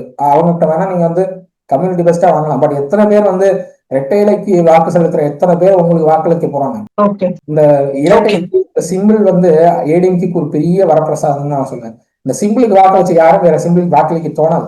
கண்டிப்பா. அதனாலதான் 22% ஓட் பேங்கர்ஸ் அந்த பேஸ் ஓட்டை அப்படியே தக்க வச்சுட்டு வராங்க ஏடிஎம்கே. அந்த பேஸ் அப்படியே நிக்குது. 20% கீழே என்னைக்காவது எப்பயா ஏதாவது 1-2 தேர்தலில் மட்டும்தான் வருமே தவிர மற்ற எல்லா தேர்தலையும் 20% ஓட் பேங்க் அப்படியே வந்திருக்கு.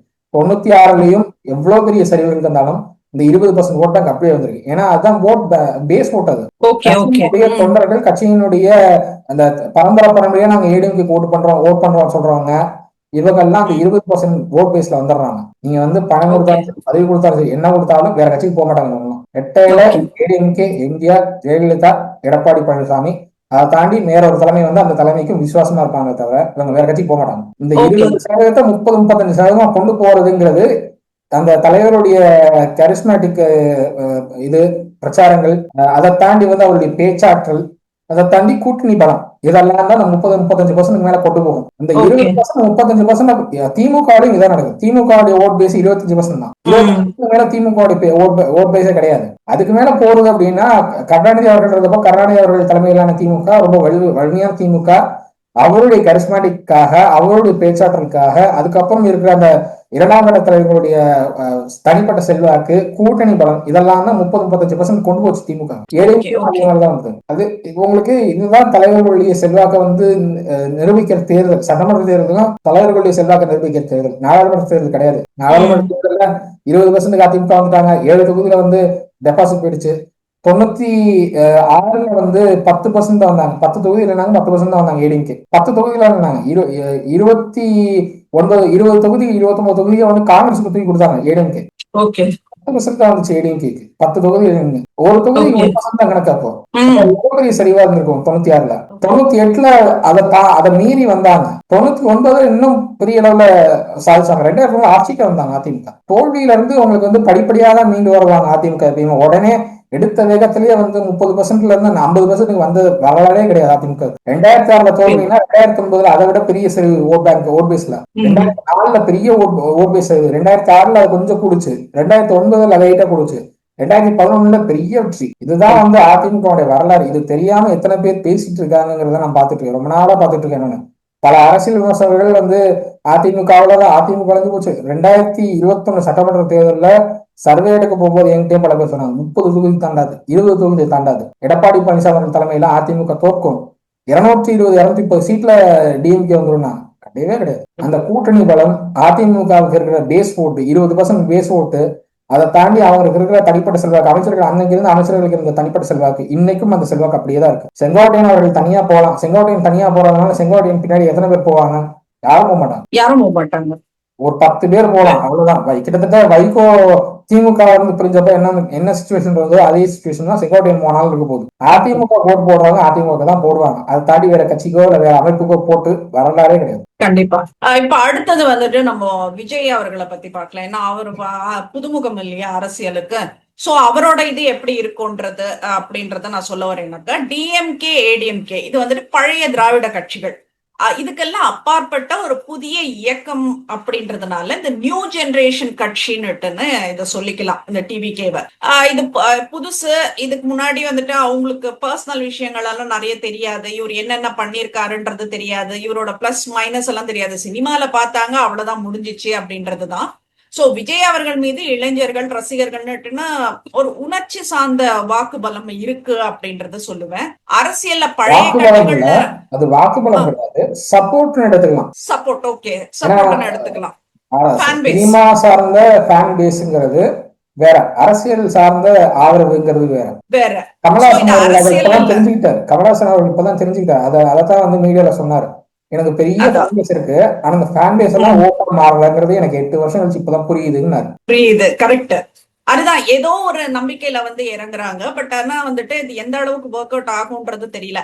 அவ்வளவு பெரிய புன்னகை மன்னன் உலக நாயகனுக்கே வந்துட்டு இன்னைக்கு என்ன இதுன்னு. ஆனா இப்போ அவர் எடுத்திருக்கிற டிசிஷன் என்ன பொறுத்த வரைக்கும் கரெக்ட் தான் சொல்வேன். சம்திங் தாண்டி கமலஹாசன் அவர்களுக்கு வேற வாய்ப்பு இல்லை எனக்கு தெரிஞ்சு. அதிமுக அவர் பயணிக்க முடியாது. ஏன்னா சில ஜெயலலிதா அவர்கள் காலத்துல இருந்து அதிமுகவுக்கும் அவருக்கும் இருக்கிற உறவுங்கிறது ஒரு கசப்பான உணர்வு கொண்ட ஒரு இதுதான். சோ அதனால பயணிக்கிறதுக்கு வாய்ப்பு இல்லை. எம்ஜிஆரோட வேணா அவருக்கு ஒரு நல்ல ஒரு டச் இருந்திருக்கலாம். எம்ஜிஆருக்கு ஒரு செல்ல பிள்ளை மாதிரி அவர் இருந்திருக்கலாம். பட் அதுக்கப்புறம் நடந்த மாற்றங்கள், தலைமை மாற்றங்கள் எல்லாம் வந்து அவருக்கு பெரிய அளவுல ஹெல்ப் பண்ண மாதிரி இல்ல. கண்டிப்பா ஆட்சி அவங்க இருந்திருந்தா ஓரளவு இதாக செட்டில் ஆயிருக்கும் அப்படின்னு தான் பாக்குறேன் நான். மனோரமா அவங்க இருந்திருந்தா ஓரளவு செட்டில் ஆயிருந்திருக்கும். சில ஜெயலலிதா அவர்களுக்கும் கமலா அவர்களுக்கும் இருந்த முரண்கள், பட் அது நடக்காம போயிடுச்சு. ஓகே. பட் ஆனா வந்துட்டு இப்ப அவர் கரெக்டான பாத்துல தான் போயிட்டு இருக்காருன்றது என்னோட பார்வை அது. ஏன்னா இத்தனை வருஷம் வந்துட்டு அவர் அரசியல்ல வந்துட்டு என்ன சாதிச்சாரு அப்படின்னா வந்துட்டு ஜீரோவா இருந்துடக்கூடாதுன்றதுனால இந்த எம்பி வந்துட்டு ஒரு பெரிய பிளஸ் ஆயிடுச்சு அப்படின்றத சொல்ல வரேன் நானு. இப்ப இந்த அரசியல்ல பழைய கட்சிகளோட இந்த ஊழல்ங்க சோர்வுகள் இதெல்லாம் வந்துட்டு எல்லாருக்குமே தெரிஞ்சிருக்கும். இதை பண்ணிட்டு ஏன்னா வந்துட்டு ஒரு எதிர்கட்சியா இருக்கிறவங்க வந்துட்டு இவங்க மேல இருக்கிற அந்த குறைகள் எல்லாம் எடுத்து சொல்றப்போ மக்களுக்கு இவங்களை பத்தி தெரியும், இவங்க அவங்கள பத்தி சொல்றப்போ அவங்கள பத்தி தெரியும். இப்ப விஜய் அவர்களின் ஊழல்கள்லாம் வந்துட்டு இன்னும் அடி எடுத்து வைக்கல இல்லையா அரசியல்ல. இப்ப அடி எடுத்து வைக்கிறப்பதான் இனிமேல் அடுத்த இதுக்குதான் தெரிய வரும். சோ இதெல்லாம் வந்துட்டு புது விஷயம்ன்றதுனால வந்துட்டு இந்த இளைஞர்களோட ஆதரவு, சமூக ஊடகம், இப்ப இன்னைக்கு எல்லாமே சோசியல் மீடியா ஆயிடுச்சு. சமூக ஊடகம், ரசிகர்கள் வட்டம், கிராமம் முதல் நகரம் வரைக்கும் வந்துட்டு ஒரு ஆர்வம் இருக்கு. விஜய் விஜய் விஜய்ன்ற ஆர்வம் இருக்கு. அது எவ்வளவு ஓட்டா மாறும்ன்றது எனக்கு தெரியல. அதே மாதிரி சென்ட்ரல்லயும் சரி ஸ்டேட்லயும் சரி இன்னும் சிக்காத மனிதர் அப்படின்ற மாதிரி ஒரு தனி பாதை அவர் போயிட்டு இருக்காரு அப்படின்றத சொல்லலாம். இன்னும் சொல்ல போனாக்கா அதே அந்த மதுரை, சேலம், திருநெல்வேலி, சென்னை புறநகர் பகுதிகளில் ரசிகர் அடிப்படை வாக்குகள் ரொம்ப ஜாஸ்தி இருக்கு அவருக்கு அப்படின்றத சொல்லுவேன். அவரோட மைனஸுங்கெல்லாம் பார்த்தாக்கா அரசியல் அனுபவமே இல்லை.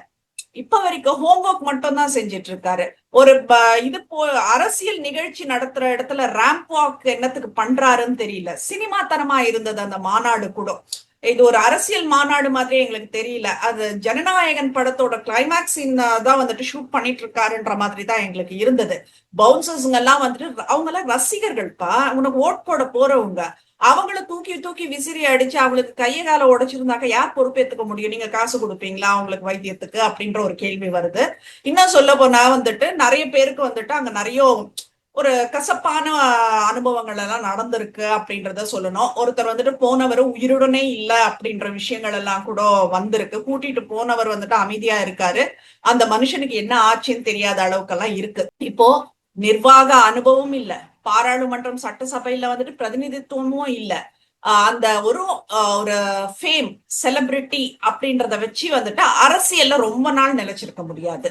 So he has to do something அப்படின்றது தான். இப்போ வரைக்கும் நீங்க என்ன பண்ணிட்டு இருக்கீங்க அப்படின்றது எனக்கு புரியல. பசங்களெல்லாம் கூப்பிட்டு, நல்லா படிக்கிற பசங்களுக்கெல்லாம் கூப்பிட்டுட்டு ஏதோ ஒன்று பண்றீங்கன்னாக்கா அது வேற விஷயம், அது அரசியல் கிடையாது. சோ நீங்க ஏதாச்சும் வந்துட்டு முன்னெடுத்து செய்யணும். அரசியல்வாதி அப்படின்றத சொல்றதுக்கு ஏதாச்சும் ஒண்ணு செய்யணும். கட்சி தளவமைப்பு வந்துட்டு ரொம்ப பலவீனமா இருக்கு அப்படின்றதுதான் சொல்லுவேன். இன்னும் ஊரக பகுதிகள்ல எல்லாம் வந்துட்டு இன்னும் கட்சியின் வேர்கள் பதியல அப்படின்றத நான் சொல்லுவேன். நான் இன்னும் சும்மா அப்படியே தூவுற மாதிரி தூவிட்டு இருக்காங்க, அவ்வளவுதான் உள்ளாட்சி நடந்துட்டு. தேர்தல்ல களம் கண்டு உள்ளாட்சி தேர்தல் பிரதிநிதிகளை வந்து சம்பாதிச்சா மட்டும்தான் கிராம பகுதிகள் ஊரக பகுதிகள் எல்லாம் வந்து நிர்வாகிகளை நியமிக்க முடியும். நீங்க உள்ளாட்சி கண்டிப்பா. தேர்தலையும் புறக்கணிச்சிட்டீங்க, நாடாளுமன்ற தேர்தலையும் புறக்கணிச்சிட்டீங்க. எல்லாம் புறக்கணிச்சுட்டு நான் நேரடியாக சட்டமன்ற தேர்தலில் தான் நான் வந்தா சிஎம் போஸ்டுக்கு தான் வருவேன்னு சொல்லி வந்தா எம்ஜிஆர் மாதிரி 1977 வந்த மாற்றம் மாதிரி வருங்கிறீங்க. எம்ஜிஆர் வந்து சட்டமன்ற உறுப்பினர், ஆரம்பத்துல சட்டமன்ற உறுப்பினரா இருந்தாரு. திமுகவுல சட்டமன்ற உறுப்பினரா இருந்தவர் திமுக வெளியில அனுப்பப்பட்டார், கேள்வி கேட்டாருங்கிறதுனால. திமுக வெளியில அனுப்பப்பட்ட போதும் சட்டமன்ற உறுப்பினர். அதுக்கப்புறம் ஒரு தொண்டர் கட்சி ஆரம்பிச்சாரு. அந்த தொண்டருடைய கட்சியில தன்னை இணைச்சுக்கிட்டே தான் சொன்னார் எம்ஜிஆர். நான் கட்சி ஆரம்பிக்கிறேன், என்னுடைய கட்சியில இணைங்கன்னு அவர் கேட்கல, தொண்டர் ஆரம்பிச்ச கட்சியில நான் இணைஞ்சுக்கிட்டேன். அது வந்து நீங்க எம்ஜிஆர் மாதிரிலாம் நீங்க வந்து விஜய சொல்லவும் முடியாது. அதுதான் கிளைமா வைக்கிறாங்க. எம்ஜிஆர் மாதிரி நாங்க வந்து வந்த உடனே நாங்க ஆட்சிக்கு வந்தோம். எம்ஜிஆர் வந்த உடனே எல்லாம் ஆட்சிக்கு வரல. எம்ஜிஆர் எம்எல்ஏவா இருந்தார். எம்எல்ஏவா இருக்கிறதுக்கு முன்னாடியும் அரசியல்ல பல்வேறு பணிகளில் ஈடுபட்டு இருந்தாரு. எம்எல்ஏ ஆனதுக்கு அப்புறம் தன்னுடைய தொகுதிக்கு வந்து அடிக்கடி விசிட் பண்ணிட்டு இருந்தாரு. தன்னுடைய தொகுதி குறிப்பா ரிக்ஷா ஓட்டுற தொழிலாளிகள், கூலி தொழிலாளிகளுக்கு எல்லாம் வந்து பல்வேறு உதவிகள் பண்ணாரு. நீங்க அந்த மாதிரி என்ன உதவிகள் பண்ணிருக்கீங்க இப்ப வரைக்கும்? நேரம் சிஎம் போஸ்டுக்கு தான் வருவேன் அப்படின்னா பேசுவாங்க. இன்னைக்கு வந்து விஜய் வந்தா நல்லா இருக்கும், விஜய் வந்து ஒரு மாற்றம் வரும், அது எல்லாரும் சொல்றதுதான். இது வந்து விஜயகாந்த் அவர்கள் வந்தப்போ இந்த பேச்சு இருக்கதான் செஞ்சது. திமுக அதிமுக வந்து இருந்து என்ன செஞ்சது? அவங்க ரெண்டு பேரும் என்ன பண்ணாங்க? திமுக என்ன பண்ணாங்க, அதிமுக என்ன பண்ணாங்க? ஒரு மாற்றம் வரட்டுமே அப்படின்னு எல்லாம் பேசத்தான் செய்வாங்க. அது தேர்தலுக்கு எப்படி மாறப்போகுதுங்கிறது தான் பார்க்கணும். ரெண்டாவது எம், ஓட்டுக்கு பணம் கொடுக்குற அந்த விட்டமின் எம், அது பெரிய லெவல்ல பிளே பண்ணும். அது வந்து சிட்டி ஏரியா பிளே பண்ணுவாங்க தெரியல, ஆனா கிராமப்புறங்கள்ல பயங்கரமா பிளே பண்ணும். சரி, கிராமப்புறங்கள்ல வந்து நீங்க விட்டமின் எம் சமாளிக்கிறதுங்கிறது பெரிய கஷ்டம். அது ரெண்டு திராவிடியன் பார்ட்டிஸ், டிஎம்கே ஏடிஎம்கே பண்றப்ப டிஎம்கேவும் ரெண்டு பேரும் சமாளிச்சுட்டு போயிடுவாங்க. ஆனா டிவிகே வந்து இதுல நீங்க பணம் கொடுக்க போறீங்களா இல்ல கொடுக்காம தேர்தல் சந்திக்க போறீங்களா அப்படிங்கிறது தெரியல எனக்கு இன்னும். ஆனா செலவு பண்றாங்க. இப்போ பணம் செலவு பண்றாங்க. குறிப்பிட்ட ஒரு 3 ஊடகங்களை வந்து பணம் செலவழிச்சு, 2 பத்திரிகைகளுக்கு பணம் செலவழிச்சு ஒரு ஒரு குறிப்பிட்ட செய்திகளை வந்து பரப்ப வச்சுக்கிட்டு இருக்காங்க. அது போயிட்டு தான் இருக்கு, நல்லாதான் போயிட்டு இருக்காங்க. செலவு பண்ற விதம்லாம் நல்லாதான் இருக்கு. பட் அது தேர்தல் அவங்க எப்படி செலவு பண்ண போறாங்க அப்படிங்கிறது ஒரு கேள்விக்குறி. தேர்தல் நேரத்துல மக்கள் பணம் கொடுப்பாங்களா இல்ல பணம் கொடுக்காம நாங்க தேர்தல் சந்திப்போம்னு சொல்ல போறாங்களா? நீங்க இலவசமே இல்லாத தேர்தல் அறிக்கையை நாங்க கொடுப்போம் அப்படிங்கிற ரேஞ்சுக்கு நீங்க வாரீங்க அப்படின்னா அதை மக்கள் எப்படி பார்க்க போறாங்க அப்படிங்கிற ஒரு கேள்வி இருக்கு. ஏன்னா இலவசம்ங்கிறது அது வந்து என்ன சொல்றது, தேவையற்றது அப்படின்னு நீங்க நினைக்கிறீங்க. அந்த இலவசங்களால எத்தனை பேர் வந்து பல்வேறு நலத்திட்டங்களை வாங்கியிருக்காங்க அப்படின்னு பார்க்கணும். கிராமங்கள்ல எல்லாம் வந்து இந்த விலையில்லா பொருட்கள் வந்து பல மக்களுக்கு உதவி இருக்கு. மலை கிராம மக்களுக்கு அதிக அளவு உதவி இருக்கு. குறிப்பா தலித் சமூக மக்களுக்கு அந்த விலையில்லா பொருட்கள் அதிக அளவு உதவி இருக்கு. இதெல்லாம் வந்து உங்களுக்கு வந்து நலத்திட்டங்களா பார்க்கணுமே தவிர நீங்க இலவசங்களா நீங்க பார்க்க முடியாது. நலத்திட்டங்களா தான் பார்க்கணும். அதுக்கான சோர்ஸ் என்ன அப்படிங்கறத 2 கட்சிகளும் கொடுத்துருவாங்க. நீங்க என்ன சோர்ஸ் கொடுப்பீங்க? ஒருவேளை இலவசம் அறிவிச்சீங்கன்னா, நாங்க அதெல்லாம் வந்தா செய்வோம் இலவசம்னு நீங்க அறிவிச்சீங்கன்னா என்ன சோர்ஸ் கொடுப்பீங்க? நீங்க அதை நான் இந்த சோர்ஸ் வச்சு நான் இதெல்லாம் செய்வேன், நீங்க ஒரு சோர்ஸ் கொடுக்கணும் எலெக்ஷனுக்கு. என்ன விஜய் அவர்களுக்கு எல்லாமே சிக்கல்ல தான் இருக்கு. அவர் கூட்டணி அமைக்கிறதும் ஒரு சிக்கல்ல தான் இருக்கு. கூட்டணியும் பெரிய அளவில் அவரால் அமைக்க முடியாது. ஏன்னா திமுக அதிமுக தாண்டி ஒரு கூட்டணி அமையணும் அப்படின்னா அது ரொம்ப பெரிய கஷ்டம். அதுக்கு ஒண்ணு ஆளுங்கட்சியில இருந்து ஆதரவு இருக்கணும், இல்ல எதிர்கட்சியில இருந்து ஆதரவு இருக்கணும். 2 தரப்புல இருந்து ஆதரவு இல்லைன்னா அவரால் வந்து பெரிய அளவுல கூட்டணி அமைக்க முடியாது. அப்போ அந்த அளவுக்கு ஒரு பேச்சு வரும், யாரோ ஒருத்தருடைய ஆதரவுல தான் அவர் வந்து கூட்டணி அமைச்சிட்டு இருக்காரு அப்படின்னு. 2016 வந்துச்சு இல்ல, மக்கள் நல கூட்டணி வந்து அதிமுக ஆதரவுல தான் வந்து அமைஞ்சது அப்படின்னு சொன்னாங்க. அதுக்கப்புறம் விஜயபிரபாகரன் பேசினாரு, எங்க அப்பாவை ஏமாத்திட்டாங்க 2016, நீங்க தான் சிஎம் கேண்டிடேட்னு சொல்லி ஏமாத்தி அவரை வந்து கூட்டிட்டு போயிட்டாங்கன்னு விஜயபிரபாகரன் பேசினாரு. அப்போதான் வந்து இது திமுக செஞ்ச வேலை அப்படிங்கிறது அதுக்கப்புறம் தான் தெரிஞ்சது. ஏன்னா உங்களுக்கு அதிமுக எதிரான வாக்குகளை தான் வந்து 2009 அதிமுகவுக்கு ஆதரவான வாக்குகளை தான் 2009 பிரிச்சார் விஜயகாந்த். ஒருவேளை 2016 மாதிரி பிளவுபட்டா நம்மளால ஆட்சிக்கு வர முடியும்னு நினைச்சிருக்காங்க திமுக, அது நடக்கல. அதுதான் பெரிய விஷயம். அது மாதிரி வாக்கு விஜய் பிரிக்க போற வாக்குகள் யாருக்கு சாதகமா இருக்க போகுது அப்படிங்கறதும் தெரியல. 2 கட்சிகள் கணக்குல வச்சுட்டு இருக்காங்க. ரெண்டு கட்சிகளும் யாரை எப்படி அப்ரோச் பண்ண போறாங்கன்னு தெரியல. விஜய் எல்லாம் தாண்டி வந்தாதான் அவரால் சாதிக்க, தாண்டதே பெரிய கஷ்டம். அது எப்படி தாண்ட போறாங்கன்றத வெயிட் பண்ணி தான் பார்க்கணும். கண்டிப்பா. இப்போ நம்ம ஆல்மோஸ்ட் வந்துட்டு இந்த கட்சிகளோட இது விஷயங்கள் எல்லாம் முடிச்சிட்டோம். நீ கடைசியா ஒரு விஷயம் சொன்ன ஜிஎஸ்டி பத்தி. அந்த ஜிஎஸ்டி தாக்கம் வந்துட்டு இந்த வாக்குகள்ல எப்படி போக போகுதுன்றத ஜஸ்ட் ஒரு ஹிண்ட் மாதிரி நான் கொடுத்துடுறேன். ஃபர்ஸ்ட் வந்துட்டு இந்த சிறு வியாபாரிகள் எம்எஸ்எம்இஎஸ் சொல்றதுல அவங்களோட பிரச்சனை என்னன்னாக்கா, இந்த தினசரி பில்லு, ஜிஎஸ்டிஆர் 1, ஜிஎஸ்டிஆர் 3B இந்த ஃபைலிங் எல்லாம் வந்துட்டு ரொம்ப சிரமமான ஒரு விஷயம். ஆன்லைன் சிஸ்டம் வந்துட்டு ஹேண்டில் செய்ய முடியாத இந்த சிறு கடைக்காரர்கள், இந்த பெட்டி ஷாப்பு, ஹோல்சேல் வியாபாரிகள், இவங்களுக்கு எல்லாருக்குமே வந்துட்டு இது ரொம்ப ஒரு கஷ்டமான விஷயம். சோ இந்த இடத்துல வந்துட்டு வாக்கு சரிவு இருக்கு. எப்படின்னா டிஎம்கே கூட்டணி என்ன சொல்லுவாங்கன்னா, சுமை குறைப்போம், மாநில உரிமையை காக்குறோம் அப்படின்னுட்டுன்னு இவங்க ஒரு பிரச்சாரம் மேற்கொள்வாங்க. ஏஐஏடிஎம்கே என்ன பண்ணுவாங்க, அதிமுக என்ன பண்ணுவாங்கன்னா, ரொம்ப மென்மையா ஜிஎஸ்டி மாற்றுங்கள், மத்திய அரசோட வந்துட்டு ஒரு நல்லுறவு வச்சுக்கலாம் அப்படின்னுட்டு ஒரு சமநிலையை தேடுவாங்க. பிஜேபி என்ன சொல்லுவாங்க, ஜிஎஸ்டி சீர்திருத்தம் வெற்றி அப்படின்னு தான் வந்துட்டு தன்னோட கோர் ஆதரவாளர்களை தக்க வச்சுக்கிறதுக்காக ஒரு இது பண்ணுவாங்க. முடிவு எப்படி இருக்கும்னா, இந்த சிறு வியாபாரிகளோட வாக்கு பெரும்பாலும் டிஎம்கே கூட்டணிக்கு தான் போகும். அதிமுக வந்துட்டு ஓரளவுக்கு கவர் பண்ணலாமே தவிர மேக்சிமம் ஆஃப் த ஓட்டு வந்துட்டு டிஎம்கேக்கு போகும். அடுத்தது வந்துட்டு நடுத்தர வர்க்கம், இந்த மிடில் கிளாஸ் ஃபேமிலிஸ், அவங்களோட பிரச்சனை என்ன, அத்தியாவசிய பொருட்கள், இப்ப இந்த மின் சாதனங்கள், வீட்டு உபயோக பொருட்கள், இதெல்லாம் வந்துட்டு ஜிஎஸ்டி ஸ்லாப் காரணமா வந்துட்டு என்ன ஆயிருக்கு, விலை உயர்த்தப்பட்டிருக்கு. இப்போ ஸ்கூல் ஃபீஸ், ஹெல்த் சர்வீஸ், இதெல்லாம் வந்துட்டு இன்டைரக்ட் இம்பாக்ட கொடுக்குது. இதோட வாக்கு இது எப்படி இருக்கும் அப்படின்னா, டிஎம்கே கூட்டணிக்கு விலையேற்றத்துக்கு பிஜேபி தான் காரணம் அப்படின்னு சொல்லிடுவாங்க. பிஜேபி என்ன சொல்லுவாங்க, ஜிஎஸ்டி இல்லாமல் இருந்தா இன்னும் குழப்பம் அதிகமா இருக்கும் அப்படின்னு அவங்களோட சொந்த லாஜிக்கை வந்துட்டு புஷ் பண்ண பாக்குவாங்க. ஏடிஎம்கே என்ன பண்ணுவாங்க, ஆஸ் யூஷுவல் இந்த நடுநிலை வகுப்பை கவர்றதுக்காக என்ன பண்ணுவாங்க, சுமையை குறைக்க அரசோடு பேசி தீர்வு காண்போம் அப்படின்னு அந்த ஒரு ஸ்டாண்ட்ல நிற்பாங்க. முடிவு என்னவா இருக்கும்னாக்க, நடுத்தர வர்க்கத்துல வந்துட்டு கலவையான ஒரு சாய்வு இருக்கும். ஆனா விலையேற்றம் அதிகம் தாக்கினாக்க டிஎம்கே கூட்டணிக்கு தான் வந்துட்டு அதிக ஆதாயம் இருக்கும்ன்றது என்னோட கணிப்பு. இது அடுத்தது வந்துட்டு கார்பரேட் பெரிய வியாபாரிகள், இவங்களுக்கு பிரச்சனையே கிடையாது ஹரிஷ். இவங்களுக்கு அந்த ஜிஎஸ்டியே வந்துட்டு ஒரு பெரிய ஆதாயம் தான். டாக்ஸ் காம்ப்ளியன்ஸ் டிஜிட்டல் ஆகிட்டதுனால லாங் டேர்ம் லாபம் பாக்குறவங்க இவங்க தான், கார்பரேட் தான். இவங்களோட வாக்கெல்லாம் எப்படி இருக்கும் அப்படின்னா, பெரும்பாலும் பிஜேபி பக்கம் தான் இருக்கும். ஏன்னா அவங்களுக்கு வந்துட்டு அந்த ப்ரோ பிசினஸ் பாலிசிஸ் வச்சிருக்காங்க. சோ இந்த முக்கியமான அரசியல் விளைவுகள் எல்லாம் எப்படின்னா, டிஎம்கே கூட்டணிக்கு வந்துட்டு ஜிஎஸ்டி சுமை, விலையேற்றம், மாநில உரிமை, சிறு வியாபாரி, நடுத்தர மக்கள் வாக்கு, இந்த கவர்ச்சிகள் ஜாஸ்தி இருக்கும். ஏடிஎம்கேக்கு ஜிஎஸ்டியை வந்துட்டு முழுக்க எதிர்க்க மாட்டாங்க. வியாபாரிகளுக்கு நடுநிலை ரோல், அந்த ஒரு சிறு பகுதி வாக்கு நிலை அது மட்டும் தான் பார்ப்பாங்க. பிஜேபி வந்துட்டு சாதனை பண்ணிட்டோம், business friendly approach, bro corporate image அப்படின்னுட்டு இந்த பெரிய வியாபாரிகள் கூட வந்துட்டு ஒரு கோர் அர்பன் ஓட்டை வந்துட்டு சுண்டி இழுக்க வந்துட்டு முடியும் அவங்கனால. சோ இதுல வந்துட்டு சிறு வியாபாரிகளும் நடுத்தர வர்க்க வாக்குகள் தான் வந்துட்டு ஜிஎஸ்டி விவாதத்துல மையமா இருக்க போகுதே தவிர, அதுலயும் வந்துட்டு இதுல டிஎம்கே கூட்டணி தான் எட்ஜ்ல இருக்கும் அப்படின்றத நான் சொல்லிக்கிறேன் நானு. பிஜேபிக்கு பெரிய வியாபாரிகள் அர்பன் சப்போர்ட் கண்டிப்பா இருக்கு, அது இல்லாம எல்லாம் கிடையாது. சோ ஏஐடிஎம்கே வந்துட்டு ஒரு பேலன்சிங் ஆக்ட் தான் பண்ண முடியுமே தவிர அதை தாண்டி அவங்களால வேற எதுவும் பண்ண முடியாது. அதுவே அவங்களோட சர்வைவல் ஸ்ட்ராட்டஜியா இருக்க போகுதுன்றத நான் சொல்லிக்கிறேன். உன் பார்வையில எப்படி இருக்கு? என்ன பொறுத்தவரை இந்த விஷயத்துல வந்து பெரிய நிறுவனங்கள் அப்படின்னு பார்த்தா அம்பானி, அதானி ரெண்டு நிறுவனங்கள் தான் வந்து பெரிய லெவல்ல இன்னைக்கு சொல்லப்படுது. ஆனா அம்பானி இன்னைக்கு கார்னர் பண்ணிட்டு இருக்காங்க, அமலாக்கத்துறை வச்சுக்கிட்டு கார்னர் பண்ணிட்டு இருக்காங்க பிஜேபி. என்ன ரீசனுக்காக கார்னர் பண்றாங்கிறது தெரியல. பட் வந்து அம்பானி இண்டஸ்ட்ரீஸ்ல இருந்து எல்லா விதமான முறைகேடுகள், என்ன சொல்றது, நிதி பரிமாற்றங்கள் உட்பட எல்லா விஷயத்தையும் வந்து ஆராய்ச்சி பண்ணிட்டு இருக்காங்க அமலாக்கத்துறை.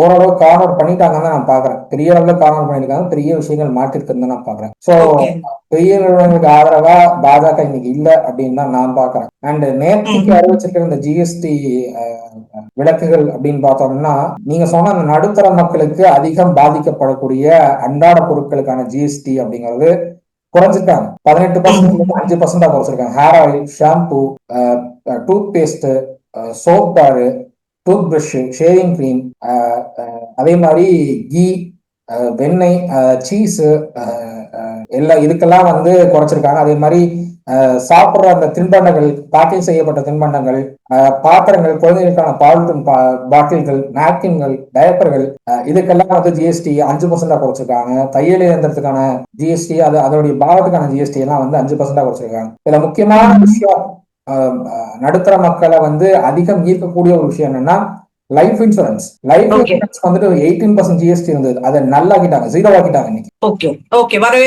அந்த இன்சூரன்ஸ்க்கான சுகாதாரம் மற்றும் ஆயுள் காப்பீட்டுக்கான இன்சூரன்ஸ் வந்து 18% வந்து 0 ஆக்கி வச்சிருக்காங்க. தெர்மாமீட்டரும் அதே மாதிரி ஆக்சிஜன் கருவிகள், மற்ற கிட்ஸ், மற்ற நோய் கருவி கிட்ஸ், குளுக்கோமீட்டர், சோதனை அட்டை ஸ்ட்ரிப்ஸ், இதுக்கெல்லாம் வந்து ஜிஎஸ்டி 5% குறைச்சிருக்காங்க, 18% வந்து. ஸோ அதே மாதிரி கல்வி, விவசாயத்துறையில பார்த்தோம் அப்படின்னா மேப்பு, அதே மாதிரி விளக்கப்படங்கள், Globes, pencils, sharpener, colour pencil, colour pencils, crayons, books, diaries, erasers, இதுக்கெல்லாம் வந்து ஜிஎஸ்டி கம்ப்ளீட்டா 0 ஆக்கிட்டாங்க. கம்ப்ளீட்டா 0 ஆக்கிருக்காங்க. அதே மாதிரி டிராக்டருக்கான டயர் மற்றும் அதனுடைய உதிரி பாகங்களுக்கான ஜிஎஸ்டி வந்து 18% வந்து 5% குறைச்சிட்டாங்க. அதே மாதிரி டிராக்டர்கள், அந்த பூச்சிக்கொல்லி மருந்துகள், நுண்ணூட்ட சத்துகள், சொட்டு நீர் பாசன அமைப்புகள், தெளிப்பான்கள், இதுக்கெல்லாம் வந்து ஜிஎஸ்டி 12% 5% குறைச்சிருக்காங்க. அதே மாதிரி மின்னணு பொருட்கள், பாத்திரங்களை மிஷின்ஸ் ஆகட்டும், அந்த மோட்டர் மிஷின்ஸ் ஆகட்டும், மோட்டர் பொறுத்த ஃபேன் ஆகட்டும், அதே மாதிரி ஈரப்பதத்தை கட்டுப்படுத்தும் கூறுகள் போன்ற ஏசி இயந்திரங்கள், இதுக்கெல்லாம் வந்து 28% இருந்து 18% ஜிஎஸ்டி கம்மி பண்ணிருக்காங்க. அதே மாதிரி TV, monitor, system monitor, projector, set top box, இதுக்கெல்லாம் ஜிஎஸ்டி வந்து 28% இருந்தது, அதை 18% குறைச்சிருக்காங்க இப்போ. அதே மாதிரி இதுல வந்து முக்கியமா பார்க்க வேண்டிய விஷயம் என்னன்னா பான் மசாலா, சிகரெட், குட்கா, சோடா மாதிரியான அந்த கார்பனேட்டட் ட்ரிங்க்ஸ், அதே மாதிரி அந்த பெப்சி, கோக் மாதிரியான ட்ரிங்க்ஸ்க்கெல்லாம் வந்து, அதுக்கும் பீர் போன்ற ட்ரிங்க்ஸ் எல்லாம் வந்துட்டு ஜிஎஸ்டியை 40% ஏத்திட்டாங்க. உங்களுக்கு வந்து இந்த ஜிஎஸ்டி இப்போ அனௌன்ஸ் பண்ணியிருக்கிற இந்த ஜிஎஸ்டி ரெஃபார்ம்ஸ் வந்து கிட்டத்தட்ட நடுத்தர மக்களுக்கும் ஏழை மக்களுக்கும் பயன்படக்கூடிய ஜிஎஸ்டியா தான் நான் பாக்குறேன். இது எதனால இந்த அனௌன்ஸ்மெண்ட் வந்தது அப்படின்னா, பிரைம் மினிஸ்டர் மோடி வந்து தன்னுடைய சுதந்திர தின உரையில வந்து பேசியிருந்தார். ஜிஎஸ்டி ரெஃபார்ம் வந்து தீபாவளி கிஃப்டாவே வரப்போகுது, நாங்க அதுக்கான பேச்சுவார்த்தைகள் நடத்திட்டு இருக்கோம், நாங்க அதுக்கான டிஸ்கஷன்ஸ் போயிட்டு இருக்கு அப்படின்னு சொல்லியிருந்தாரு. அந்த டிஸ்கஷனுடைய முடிவுல இந்த ரிஃபார்ம்ஸ் எல்லாம் அறிவிச்சிருக்காங்க. என்ன பொறுத்தவரை நடுத்தர மக்கள் டார்கெட் பண்ணக்கூடிய பல விஷயங்களை வந்து இவங்க வந்து ரொம்ப சாஃப்ட்னா பண்ணிருக்காங்கன்னு தான் நான் பாக்குறேன்.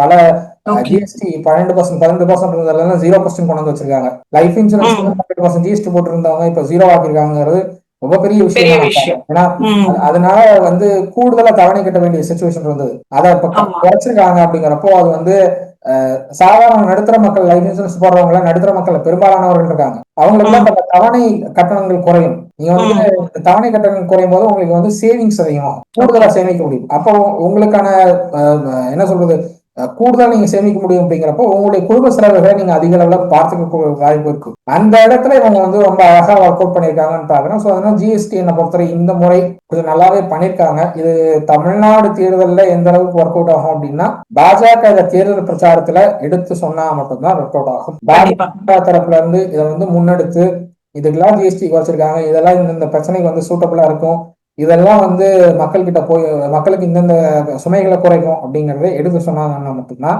மக்கள்கிட்ட போய் சேரும். இல்லைன்னா 10-11 செய்தித்தாள்ல வர ஒரு பெட்டி செய்தி மாதிரி இது போய் நிற்கும். இது பாஜக எடுக்கிற முன்னெடுப்புல மட்டும்தான் தமிழ்நாட்டுல வந்து இது பெரிய அளவுல பேச போறோம், இல்லைன்னா பேசப்பட வாய்ப்பு இல்லை. ஏன்னா திமுக வந்து நிதி கொடுக்கலன்னு சொல்லி அவங்க பண்ற பிரச்சாரங்கள் வந்து இன்னைக்கு பெரிய அளவுல பேச பொருளா இருக்கு. அதிமுக என்ன சொல்றாங்கன்னா, நிதி நாங்க மத்திய அரசு கேட்டோம், மத்திய அரசு காங்கிரஸ் அரசு எங்களுக்கு கொடுக்கல, பிஜேபி அரசு எங்களுக்கு கொடுக்கல, ஆனாலும் எங்க கிட்ட இருக்கிற நிதியை வச்சு நாங்க சமாளிச்சோம், அது மாதிரி உங்களால சமாளிக்க முடியலையா அப்படின்னு எடப்பாடி பழனிசாமி அவர்கள் பிரச்சாரத்துக்கு போற இடத்துல எல்லாம் கேட்கிறாரு. இங்க என்ன பிரச்சனைனா, தமிழ்நாட்டினுடைய கடன் சுமையை வந்து டபுள் ஆக்கிட்டாங்க டிஎம்கே கவர்மெண்ட். ஏழை பொறுத்த வரைக்கும் 5 லட்சம் கோடி ரூபாய் இருந்த கடன் வந்து நீங்க 11 லட்சம் கோடி ரூபாய் இருக்கு. 2026 ஜனவரி வந்துச்சுன்னா அது 11 லட்சம் ஆயிடும். இப்போ அந்த மினி பட்ஜெட் 2010 ஜனவரில இவங்க வந்து எப்படி ஒரு மினி பட்ஜெட் போட போறாங்க, அந்த மினி பட்ஜெட்ல எவ்வளவு கடன் வாங்க போறோம் சொல்ல போறாங்க அப்படின்னு சேர்த்தா இன்னும் கூட வரப்போகுது.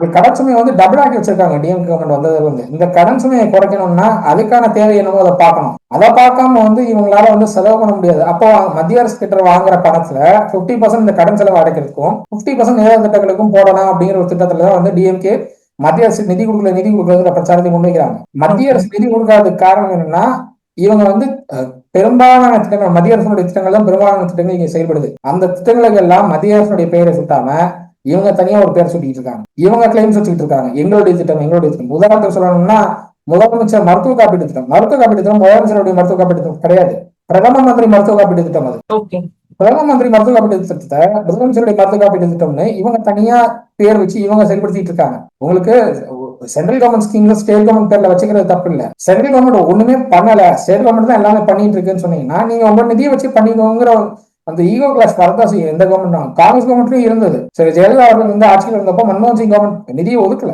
இவங்க டெல்லிக்கு போனாங்க, டெல்லிக்கு போய் ஒரு மீட்டிங்ல இருந்து பாதியில் கிளம்பி வந்தாங்க. அதெல்லாம் நம்ம பாத்துக்கோம். வந்து அர்ணாப் கோஸ்வாமி டெல்லியில பேட்டி கேட்டாரு, பேட்டி கொடுத்தாரு சொல்லி ஜெயலலிதா அவர்கள். அந்த நாற்காலியை தூக்கிட்டு வந்தது எனக்கு தெரிஞ்சு இவர் தான், மைத்ரேயன் அவர்கள் தான் நாற்காலியை தூக்கிட்டு வந்தார். அந்த நாற்காலி இப்ப எங்க இருக்குன்னு எனக்கு தெரியல. அந்த நாற்காலி மைத்ரேயன் அவர்கள் தான் இருந்தது. இப்ப என்ன ஆச்சுன்னு தெரியல. அந்த 3-4 மாசத்துக்கு முன்னாடி கூட ஒரு போஸ்ட் போட்டிருந்தார் மைத்ரேயன் அவர்கள், அம்மாவுடைய நாற்காலியோடு நான் இருக்கிறேன் அப்படின்னு ஒரு போஸ்ட் போடுறாரு. இப்ப அந்த திமுக சேர்ந்ததுக்கு அப்புறம் அந்த நாட்கள் என்ன ஆச்சுன்னு எனக்கு தெரியல. பட் ஸ்டில் சில ஜெயலலிதா அவர்களை மாதிரி போல்டா நீங்க டெல்லி போய் பேசணும். நீங்க டெல்லி போய் பேசினா மட்டும்தான் நிதி கிடைக்குமே தவிர கடிதம் எழுதிட்டு இருந்தீங்கன்னா ஒண்ணும் கிடைக்காது. அண்ட் அடுத்ததா நம்ம வந்து பேசணும் அப்படிங்கிறது இலங்கை தமிழர்கள் விவகாரம். சிஏஎன்ஆர்சி சட்டம் நிறைவேற்றப்பட்ட போது அதிமுக அதை எதிர்த்தது, ஆதரிக்கல, எதிர்த்தாங்க. லோக்சபால வந்து ஓபிஆர் மட்டும் ரவீந்திரநாத் மட்டும்தான் ஆதரவு தெரிவிச்சாரு.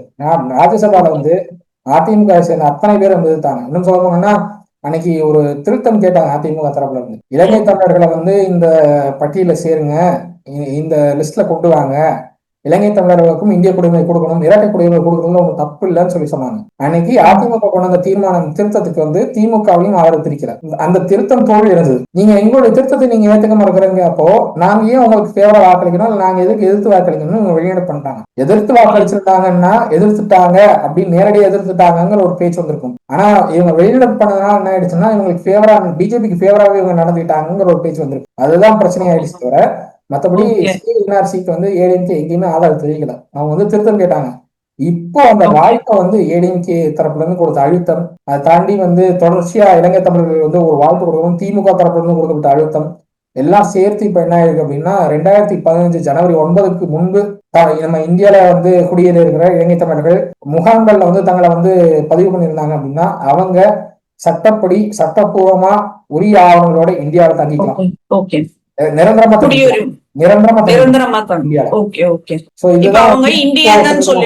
இந்தியன் தான் இரட்டை குடியுரிமை கொடுப்பாங்க. குடியுரிமை சம்பந்தப்பட்ட விஷயமே இது இல்ல. ஆக்சுவலா இன்னும் அந்த குடியுரிமை சம்பந்தப்பட்ட இந்த விளக்கம் இன்னும் வரல. குடியுரிமை கொடுப்பா, குடியுரிமை இரட்டை குடியுரிமைங்கிறது எங்கேயுமே சாத்தியம் இல்லைன்னு தான் நான் பாக்குறேன். பட் கொடுத்தது ஆகணும், உங்களுக்கு வேற வழி இல்ல.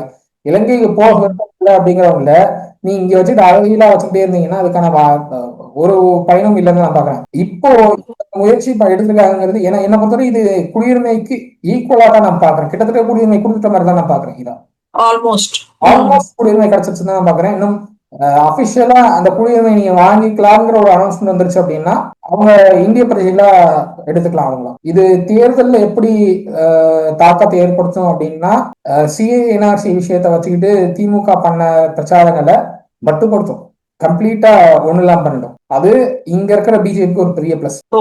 தமிழ்நாடு பிஜேபி, ஆமா, தமிழ்நாடு பிஜேபிக்கு ஒரு பெரிய பிளஸ். ஏன்னா இலங்கை தமிழருக்கு அவங்க ஒண்ணுமே பண்ணல. கட்சித்தீவை வந்து வாங்கி கொடுக்குறேன்னு சொல்லி அவங்க வந்து நாடகமாடி கச்சத்தீவு விவகாரம் ரொம்ப நாளா பெண்டிங்ல இருக்கு. அது யார் கொடுத்தாங்கன்னு எல்லாருக்கும் தெரியும். உச்ச நீதிமன்றத்துல முதல் முறையா அதுக்கு போய் போராடுறவங்க சரி ஜெயலலிதா அவங்க தான் போராடினாங்க.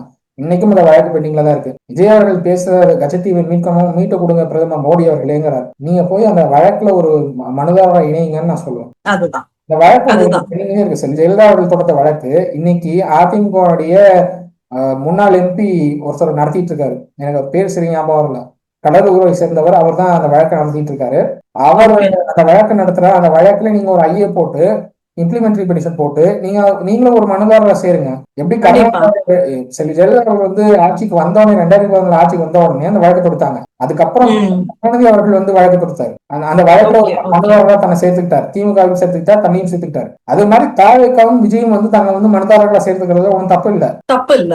தமிழ்நாட்டுக்காக தானே கேக்குறீங்க, நீங்க வேற யாருக்கும் கேட்கல. தமிழ்நாட்டுக்காக, தமிழக மீனவர்களுக்கு தானே கேக்குறீங்க. உச்ச நீதிமன்றம் இதை வந்து சில ஜெயலலிதா அவர்கள் என்ன சொன்னாங்க அப்படின்னா, வெஸ்ட் பெங்கால்ல வந்து ஒரு ஒரு பெரிய ஒரு பகுதியை வந்து பங்களாதேஷை கொடுக்குறாங்க, நாடாளுமன்றத்தில் ஒப்புதல் இல்லாம கொடுத்தாங்க. அந்த ஒப்புதல் இல்லாம கொடுத்ததை வந்து உச்ச நீதிமன்றம் தவறுன்னு சொல்லி அந்த ஒதுக்கின இடத்தை வந்து மறுபடியும் மேற்கு வங்கத்துக்கே திருப்பி கொடுத்துச்சு.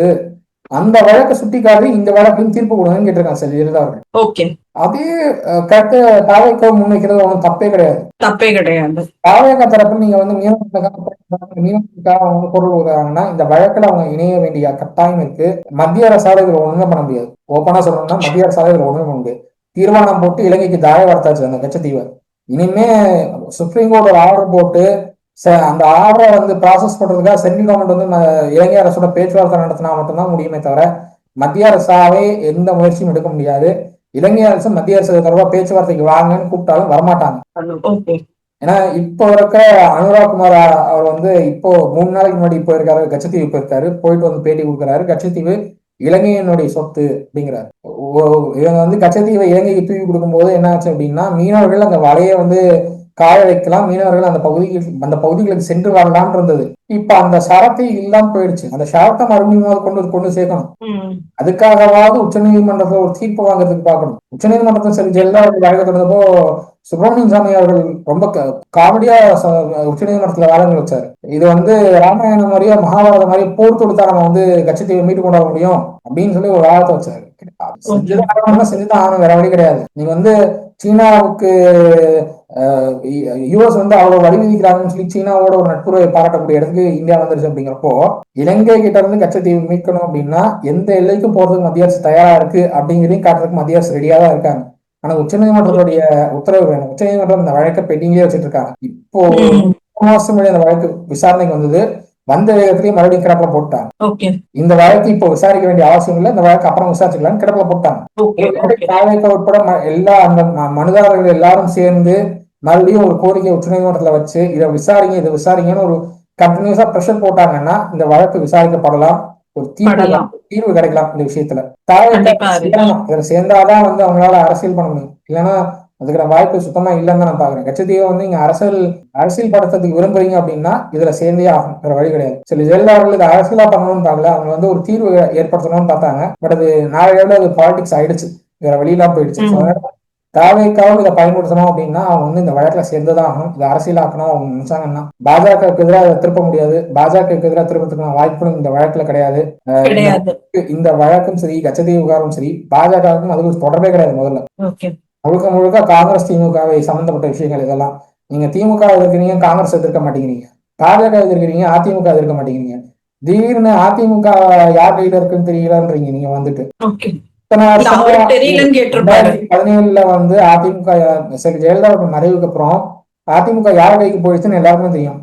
அதுக்கப்புறம் 3 தேர்தலுங்க அடுத்து. அதுக்கப்புறம் 2019 உள்ளாட்சி தேர்தல், நாடாளுமன்ற தேர்தல், 2021 சட்டமன்ற தேர்தல், அதுக்கப்புறம் 2020 நாடாளுமன்ற 4 தேர்தல் ஆயிடுச்சு. 4 தேர்தல் அரசியல்ல அவ்வளவு பாடம் கத்துக்கல அப்படின்றதுதான் விஜய் அவர்களுக்கு வந்து ஒரு தெளிவு தேவை. அவர் வந்து கருத்தை முன்வைக்கிறார் அப்படிங்கறத யோசிச்சு. நீங்க வந்து சினிமால பேசுற மாதிரி மேடைகள் நின்று பேசினா நமக்கு வந்து கிளாப்ஸ் வந்துடும், நான் வந்து ரசிப்பாங்கன்னு நீங்க பேசிட்டு இருக்கீங்க. பட் வந்து நீங்க வந்து அங்கிள்னு ஸ்டாலின் அவர்கள் சொன்னதெல்லாம் வந்து ரசிக்கிறாங்க, அது வேற விஷயம். அது இன்னைக்கு வந்து நீங்க ஜென்சி ஜெனரேஷனுக்கான பாலிடிக்ஸ் பண்ணிட்டு இருக்காரு. அதுதான் நீ தேவை. ஏன்னா யங்ஸ்டர்ஸ் கவர்மெண்ட்னா அப்படிதான் பண்ணி ஆகணும், வேற வழி கிடையாது. பட் இந்த ஜென்சி பாலிடிக்ஸ் அந்த 30 வயசுக்கு மேல இருக்கிற வாக்காளர்கள் ஈர்க்குமா அப்படின்னா அதுக்கான வாய்ப்பு ரொம்ப கம்மி. நீங்க 19 30 வயசு மட்டும் டார்கெட் பண்ணிட்டு இருக்கீங்க. புதுமுக வாக்காளர்கள் இளைஞர்களை மட்டும் டார்கெட் பண்ணிட்டு இருக்கீங்க. அவங்க ஒரு 30%னா மீதி இருக்க 70% 30 வயசுக்கு மேல வந்துருவாங்க. அந்த 70% நீங்க வேணாம்னு சொல்லி உதறீங்கன்னா அப்ப நீங்க இந்த பாலிடிக்ஸை அன்னி பண்ணிக்கலாம். ஒவ்வொரு தேர்தலுக்கும் புதுமுக வாக்காளர்கள் வரப்போறது கிடையாது. 5 வருஷத்துக்கு ஒரு தடவை வரப்போறாங்க, அவ்வளவுதான். நாடாளுமன்ற தேர்தலில் ஒரு புதுசா 18 வயசுக்கு மேல இருக்கிறவங்கன்னு சொல்லி சேர்க்க போறாங்க. 12 வயசு நிரந்தரமானு சேர்க்க போறாங்க, சட்டமன்ற தேர்தல் வந்து சேர்க்க போறாங்க, அவ்வளவுதான். அதுக்கு நடுவில் யாரும் சேர்த்து நான் பார்த்தது கிடையாது. இப்படி இருக்கிறப்போ நீங்க வந்து புதுமுக வாக்காளர்கள் புது வாக்காளர்கள் டார்கெட் பண்ணி நான் பண்றேங்கிற அரசியல் அது தேவையில்லாத அரசியல் தான் நான் பாக்குறேன். எல்லாருக்குமா அரசியல பண்ணணும், எல்லாரையும் டார்கெட் பண்ணி பண்றதுன்னா பண்ணுங்க. இல்ல நான் ஜென்சி ஜெனரேஷனுக்கான மட்டும் அரசியல மட்டும் நான் பாக்குறேன் அப்படின்னா அந்த வாக்குகள் மட்டும்தான் உங்களுக்கு கிடைக்கும். அது கூட எவ்வளவு கிடைக்கும்னு சொல்ல முடியாது. ஏன்னா ஃபேன் பேஸ் ஓட்டா மாறுமா அப்படிங்கிற ஒரு டவுட்டும் இருக்கு. அதுதான் நம்ம காலகாலமா பாத்துட்டு இருக்கிற ஒரு விஷயம் தான்.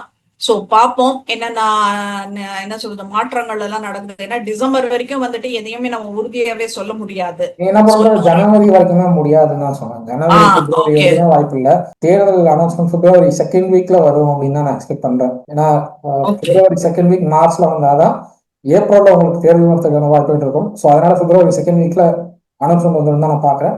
ஒருவேளை அனௌன்ஸ்மெண்ட் வந்ததுக்கு அப்புறமா கூட கூட்டணி அமைக்கிறதுக்கான வாய்ப்புகள் இருக்குன்னு தான் நான் பாக்குறேன். பாமக பொறுத்தவரை அவங்க எப்பயுமே தேர்தல் அறிவிச்சதுக்கு அப்புறமா தான் கூட்டணிக்கு வருவாங்க பெரும்பாலான நேரத்துல. அதனால பாமக என்ன டிசிஷன் எடுக்க போறாங்க தெரியல. அப்பாவுக்கும் மகனுக்கும் இருக்கிற சண்டை எப்படி முடிய போகுதுன்னு தெரியல. நீக்கணுமா நீக்க போறாங்களா அன்புமணி ராமதாஸ் அவர்களையும் தெரியல. ராமதாஸ் அவர்கள் இவர் கட்சி விட்டு நீக்குவாரா மாட்டாராங்கிறதும் தெரியல. ஆனா ரெண்டு தரப்பும் அதிமுக போறதுல தெளிவா இருக்காங்க. ரெண்டு தரப்பும் அதிமுக பேச்சுவார்த்தை செஞ்சிருக்காங்க. ரெண்டு தரப்பும் அதிமுக போறதுக்கு தயாரா இருந்திருக்காங்க. ரெண்டு தரப்புலையும் நீங்க வந்து இணைந்துட்டு அதுக்கப்புறம் வாங்க, ரெண்டு தரப்புக்கும் தனித்தனியா சீட் ஒதுக்குறது எங்களுக்கு ஒரு டிஃபிகல்ட்டியா இருக்கு, அதனால வந்து யாருக்கு சீட் ஒதுக்கணுங்கிறதுல ஒரு தெளிவோட வாங்கன்னு சொல்லியிருக்காங்க. மேபி அந்த டெசிஷன் கொஞ்ச நாள்ல வரலாம் அப்படின்னு நான் பாக்குறேன்.